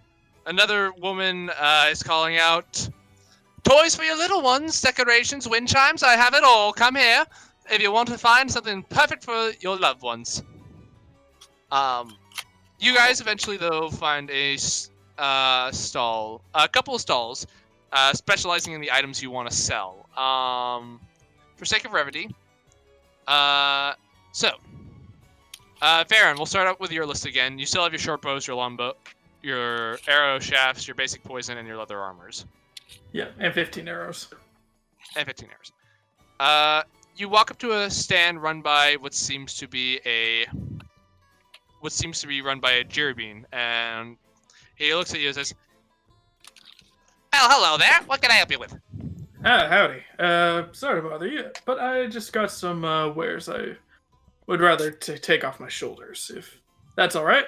Sell them to you. Yeah, of course. It depends. What are you looking to get rid of? And I pull out my short bows, long bow, arrow shafts, poisons, leather armor, and arrows. Say, these worth anything to you? I'm curious. He takes a look at it. The short bows he doesn't really seem really impressed with, considering their poor quality. He's like, out of curiosity, where'd you pick these up? As he kind of pulls back the string of one of them. From some bandits that were making some trouble outside the spire. I mean, outside the tree. I'm sorry. I mean, technically a tree has a spire, somewhat. Sure. Calm down there, Ruvek. Calm down. He says, alright then. Looking at it, can't really give you all that much for it. How about I'll give you a gold piece for each of them. Sounds good. That's fair. So let's see. Okay. So I'll hand off the short bows. All right. You remove that from your inventory and get 5 gold. Sounds good. That longbow. Let me see here. A little better quality. Tell you what, I'll give you. That's 4 gold down for you. How much? Sorry, I didn't hear. 4 gold. Yeah, sure. Make it. Would you be okay with 5 if I include the arrows with it? You know what? Sure. Sounds good. You seem like a nice folk. So Cheers. I'll take it from you, and you can add the 5 gold. Thank you. I don't really deal in poison, so I'm gonna have to say probably not on that one. Yeah, can you imagine just running an honest business and some dude walks in and is like, "Hey, do you want to buy a bunch of poison from me?" Yeah, it's for hunting purposes. Kind of gives you an odd look. Make me a persuasion check. No, that was the joke. I just stole from the. I just took it from the bandits. It's fine. All right, now make me a deception check. Isn't that how I got it? Didn't someone make that for you? Byron made that for you so you could coat your weapons with it. Right, okay. So you're technically selling off a gift.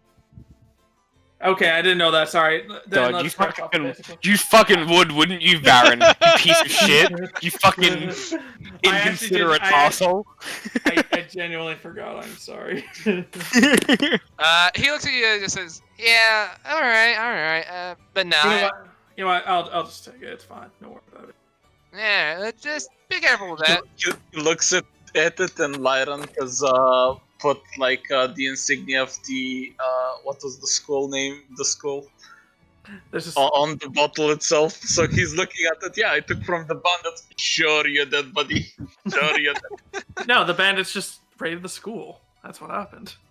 Anyway, and that leather armor you got there, it's really beat up.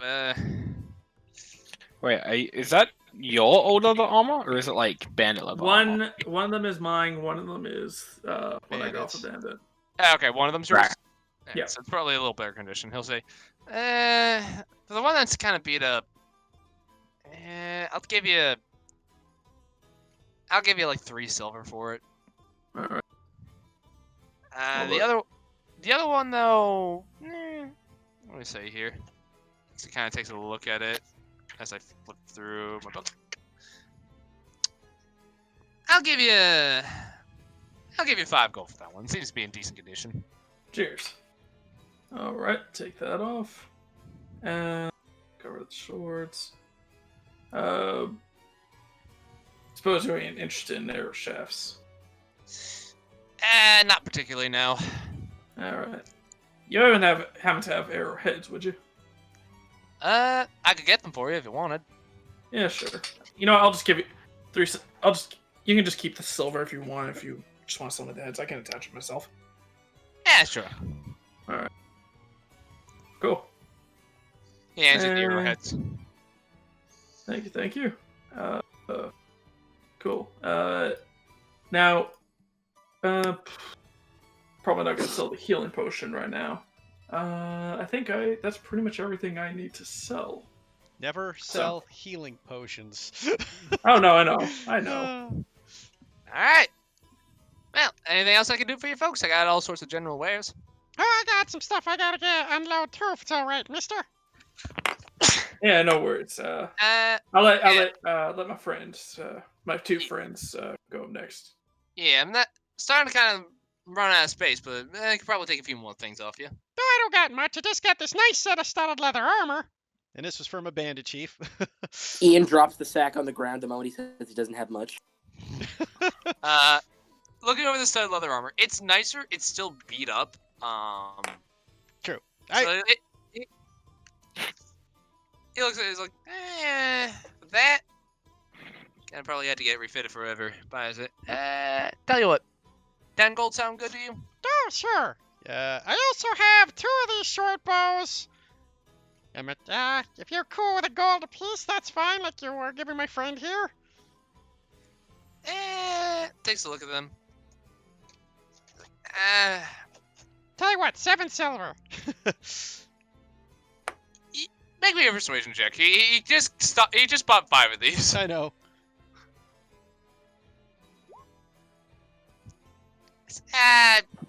Go with 6 and you got a deal. Okay. So it's another gold and 2 silver. On the other hand, though, I do have this really nice scimitar.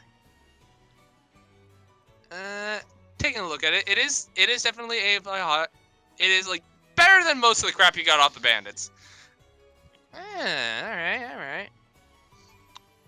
Tell you what, this I'll give you 10 gold. Oh, that sounds fair. I also have a couple of short swords if you need to just melt them down for scrap, that's fine. Ian's gonna start messing with his amethyst again. Kind of peers He's over. getting bored. He sees the amethyst, is like, kind of like, he's like, honestly, and kind of, he's looking at these like chipped and rusty short swords. He's like, I can take them off your hands, but it's like I'm gonna not really be giving you much for it. That's fine. How about a silver apiece? Make another persuasion check, because that's still a little high for him for these. 13. I could go 8 copper. Sure. All right. And last thing I have here, if you're interested, is a halfway decent set of leather armor. Okay. Again, where'd you get that leather armor? That one you actually said was that was another bandit chief leather armor. Okay. He looks at it. He's like, I can give you 3 gold for that one. Sounds good. And lastly, I have to sell this garnet for a friend of mine. Alright, let me take a look. Dims ain't my purview, but... Oh, you want to direct me to another person, that's fine as well, of course. Oh, yeah, sure. And it kind of, like, looks down the street and kind of points you to the direction of what seems to be a Luma, woman. Oh, thanks. I don't suppose there's someone who'd be interested in 2 pounds of fine quality charcoal as well. I want to ask, but I'm not going to. I mean, charcoal's just generally useful for people to stoke their own fires in their homes. It's a spell component. And for drawing. And drawing. Yeah, Actually, charcoal used to had some... If it's charcoal actually has some value to it. Yeah, but this is like burnt wood. Like... Yeah, Ian took a little bit of it and kind of tried to... Oh, that's fair. Yeah, it's like, he could probably... You could probably go to a general wear store. I tend to be more of a general arms store. Of course. But yeah, you can probably get. You can probably ask around. I'm sure someone will be willing to take that off your hands for cheap. Yeah, thanks. Yeah, no problem. Jericho, by the way. Oh, Rocco, nice to meet you. Yeah, pleasure to meet you. He extends out his hand. Hopefully we'll have more business for you in the future. Yeah, maybe do stop by. I'm always here, except on weekends. I can take the day off. Okay, so Rocco will wander over to the gem store to sell that gem. Ian's gonna walk over to. Is there like a display here of someone selling like art pieces Yeah, or something? No, there's some people who Could I find a place to try and sell this carving? I will say sure. Give me a minute to think on that. How that's Alright. gonna work. Rocco, you walk up and you see this Luma woman. She has these sort of like gray feathers, with these like blue eyes, and she looks down. And she's like, "Oh, hi. How may I be of assistance to you, sir?" I was hoping to sell a gemstone here I acquired in the wilds. Oh, of course. Here. Let me see. She takes a look at the granite. Not bad. How about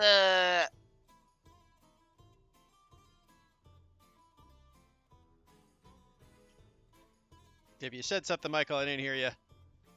Oh, she said she can give you like 11, maybe 12 gold for it. 12 gold? That sounds fair. Yeah, okay. She gives you the coin and she takes the granite. Anything else I can do for you, gentlemen? Let's see here. Do you, is there a general goods stores near here? Yeah, if you just go down that way, you can find you'll find a Corvian gentleman who, tends to have that sort of, business. Oh, much obliged to you, miss. Yep, you have a good one. Wander over to the general store. Alright, and it's at this point, Ian, you wander off and you see, this Corvian, gentleman who's like, come, I have many fine art pieces to sell to all of you. Go, quick, sir, what can I help you with? He's gonna hold up like his small carving. I feel like this is I think this was one of the ones he rolled kind of high on. But he did also like try and hit. Alright, I'm gonna retrospectively ask you to go back and make me just do you have proficiency in painter supplies? Do not.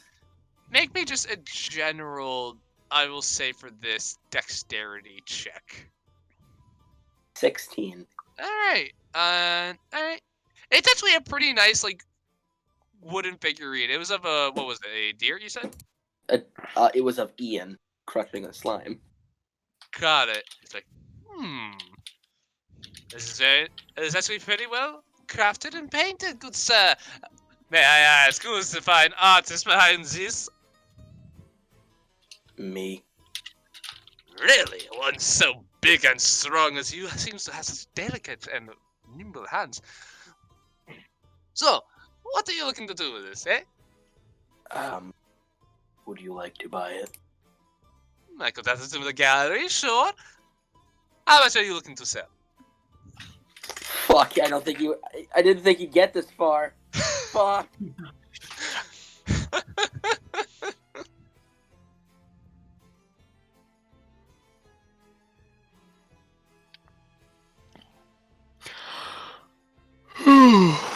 Quick, someone with an extra brain cell, help him. Yep. You're probably standing here only like- looking at about like, would you have brought your friend to help you with No, he with walked Rocco? off. Oh, of course not. I You look mean, giant. hold on a sec. Nope, I don't find him. Yeah, no. And it would be around the time you would be meeting. Like, you guys have. By the time they spent in the roots, like, you guys have found an inn by this point, but we'll get to that in a minute. I mean, we weren't looking for an inn. We were looking for... Oh, you're Ian. looking for them. Oh, okay. We were looking for Ian specifically. Oh, okay. So you guys, so yeah, no, you're by yourself, Ian. What do you do? No, wait. Chrono shift roll again. I was waiting for that. There we go. All right, I will say it is at this point. Wainwright, We just Lyric, you guys have been we see wandering. Ian walk into a fucking art store and we're like, oh no. Oh shit. You guys have been wandering for hours, literal hours, looking for them because you guys had made no plans of what you guys were doing in terms of meeting up. Nope. You were just like, we'll find Ian. You guys had enough time to get lunch and then probably an early dinner at this point. Bro, we had like a nice fucking date. Yeah, no, you guys basically spent the day just kind of enjoying yourselves. But yeah, you see Ian walk into an art shop and go, oh no. And you walk in, you see him just talking with the proprietor, looking to sell his little card figurine. How much would be a good price? Yeah, if it was that, I mean, I could probably give you, for that craftsmanship, that painting, you know what? I'm gonna give you 5 gold. How does that sound? Jesus Christ. What are you doing in here, Ian? He rolled pretty good for it, all things considered. I mean, 5 gold, Michael, for a piece of art is absurdly high, but that's your goal. The art world is vast. He just hands him the thing. It's like, sure. You're gonna be very happy with this. And he kind of like puts it down and he hands you 5 gold. And he just turns around and is like, I would sell a piece of art.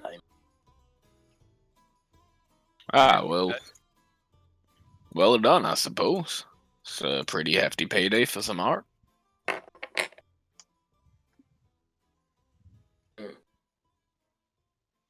And that's about. All right. Rocco, back to you and Baron. Say, come up with this Corvian man. Yo, pal, you interested in buying some high-quality charcoal and a couple of really fine, nice, fancy quills? I'm not sure anybody wants charcoal there, man. Just saying. I mean, I could take a look for you. What can I do you for? Let me see. The charcoal? Yeah, you got 2 pounds of charcoal. Decent. I mean, it can be used. I'm not expecting to get more than some copper out of it. 2 pounds? Not bad. I could probably give you 4 copper for it. Sounds good. I also have these really fine, pretty quills. Lord style, even. These are the ones he stole from the magistrate. Yep. How many did you get? 2? 2 of them, yep. He's like, these are pretty nice.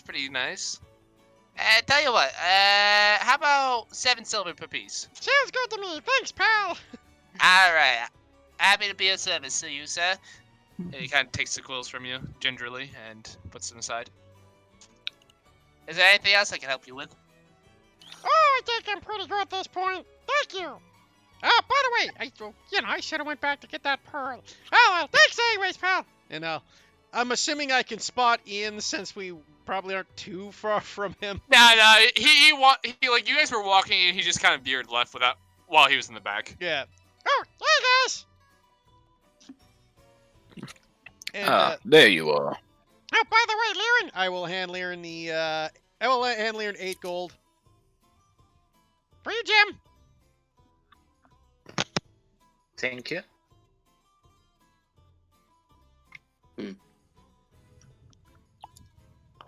That's not nice of you. Could I find a place to buy like a decent piece of wood to carve something? Easily some enough. Wood blanks. How much do you want me to pay? I'll say for that, per piece of wood that you're looking for, I'll say it's like, depends. How nice are you looking? Like, are you looking for redwood, mahogany, or are you looking for like a solid oak? Really decent wood. It's been a while since I've actually done wood carving and lathing, so I don't know what's really expensive and nice wood. But mahogany. We'll get you mahogany.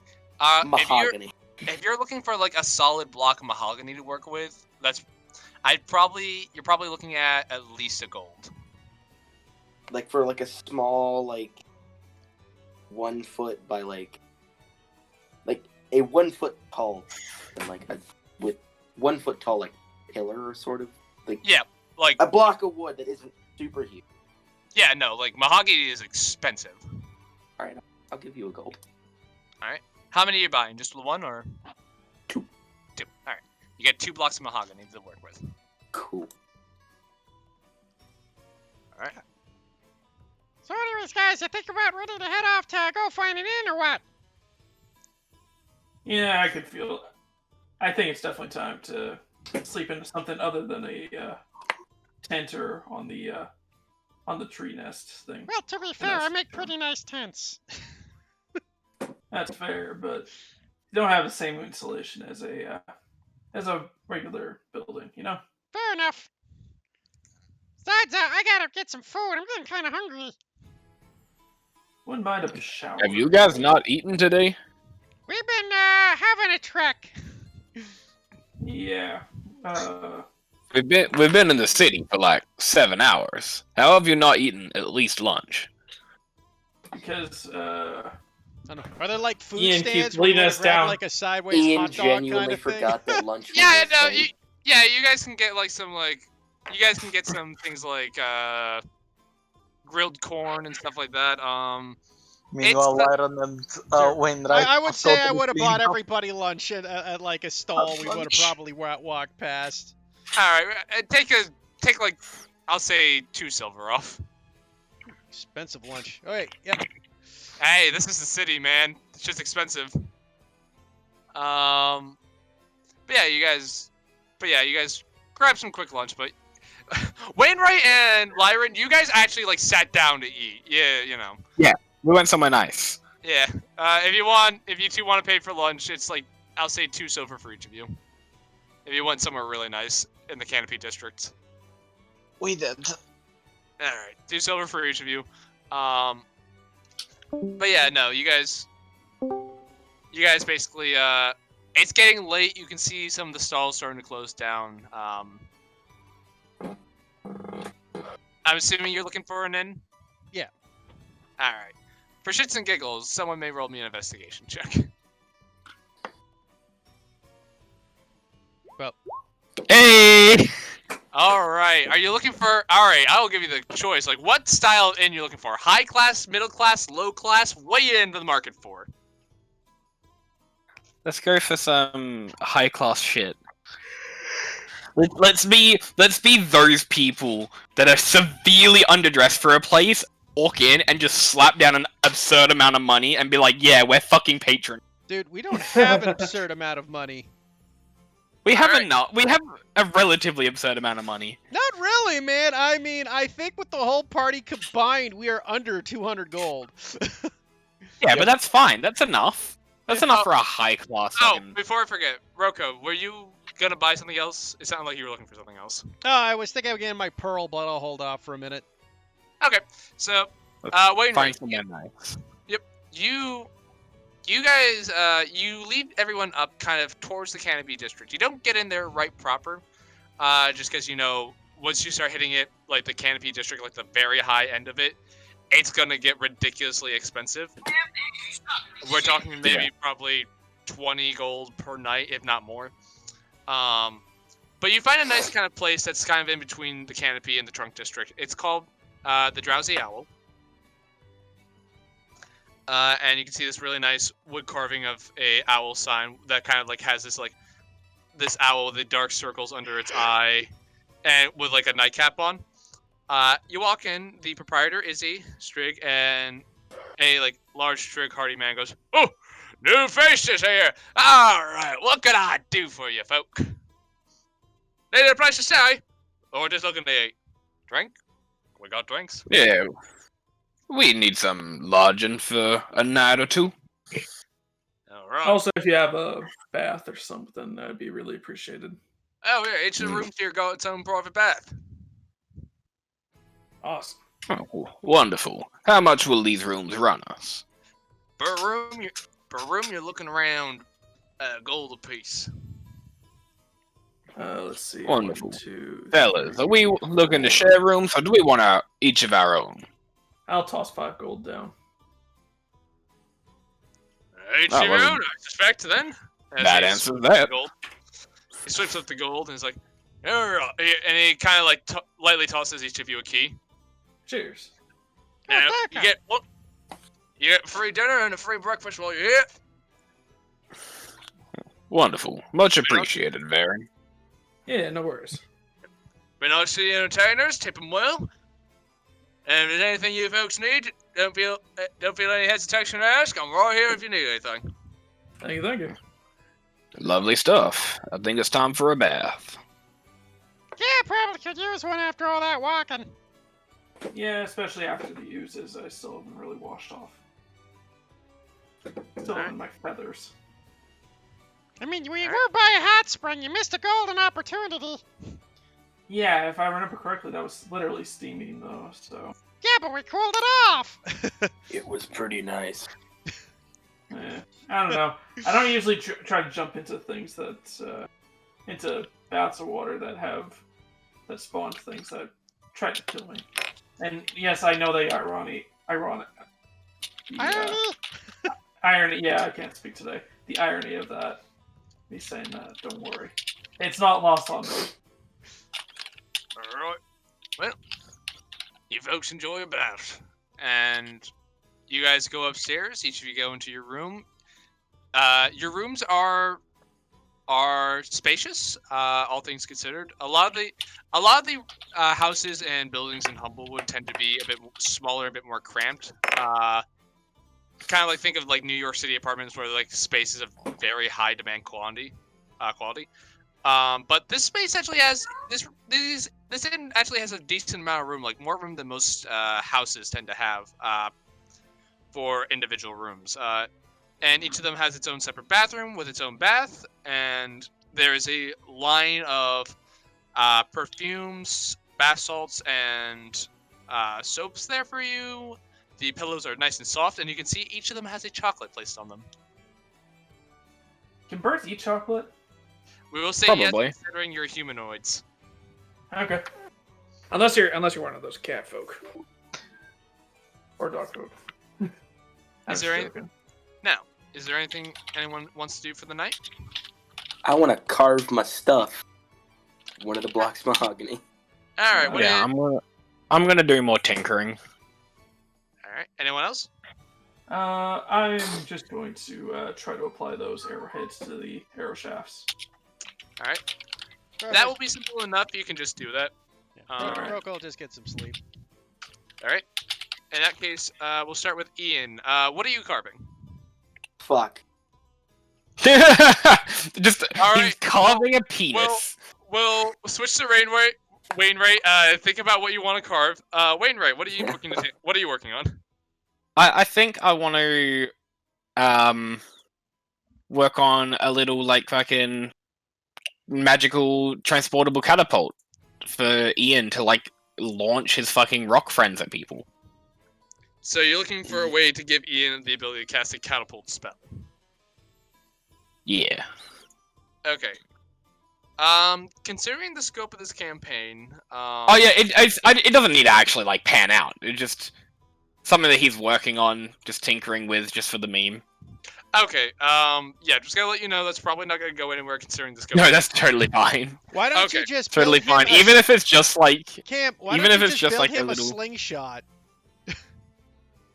Well, no, he's tinkering stuff. It's gonna be all of his tinkering kind of is supposed to thematically relate to his subclass when he finally levels up. Mm.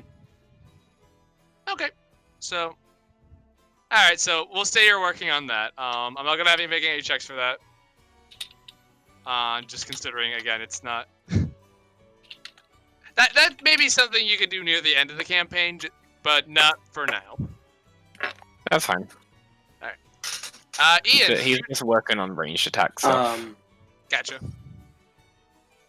It's gonna be it's gonna be very unimaginative, and it's just gonna be like a wolf just howling upwards, just sit in the sitting position on a little podium. Okay. Make me a check with your wood carver's tool. We'll say dexterity. Fucking So Mahogany is a bit different texture than you're used to. It is a Yep. nicer wood, but it's also hard. Oh Like, yeah, mahogany kind of stinks. Yeah, no, it's very difficult to work with, and you're carving along, and it's just you're getting like the general shape, but not much more. It's salvageable, but you're probably gonna have to put this down and work on it another night. Alrighty, sounds good. I'm a temporal shift. Give that deer his wolf. You're not in his I'm room. kidding. Oh, that's a good point. Can you do that to someone you can't see? No, I was just fucking around. Okay. That'd be so great. Sure, I need Um, line of sight.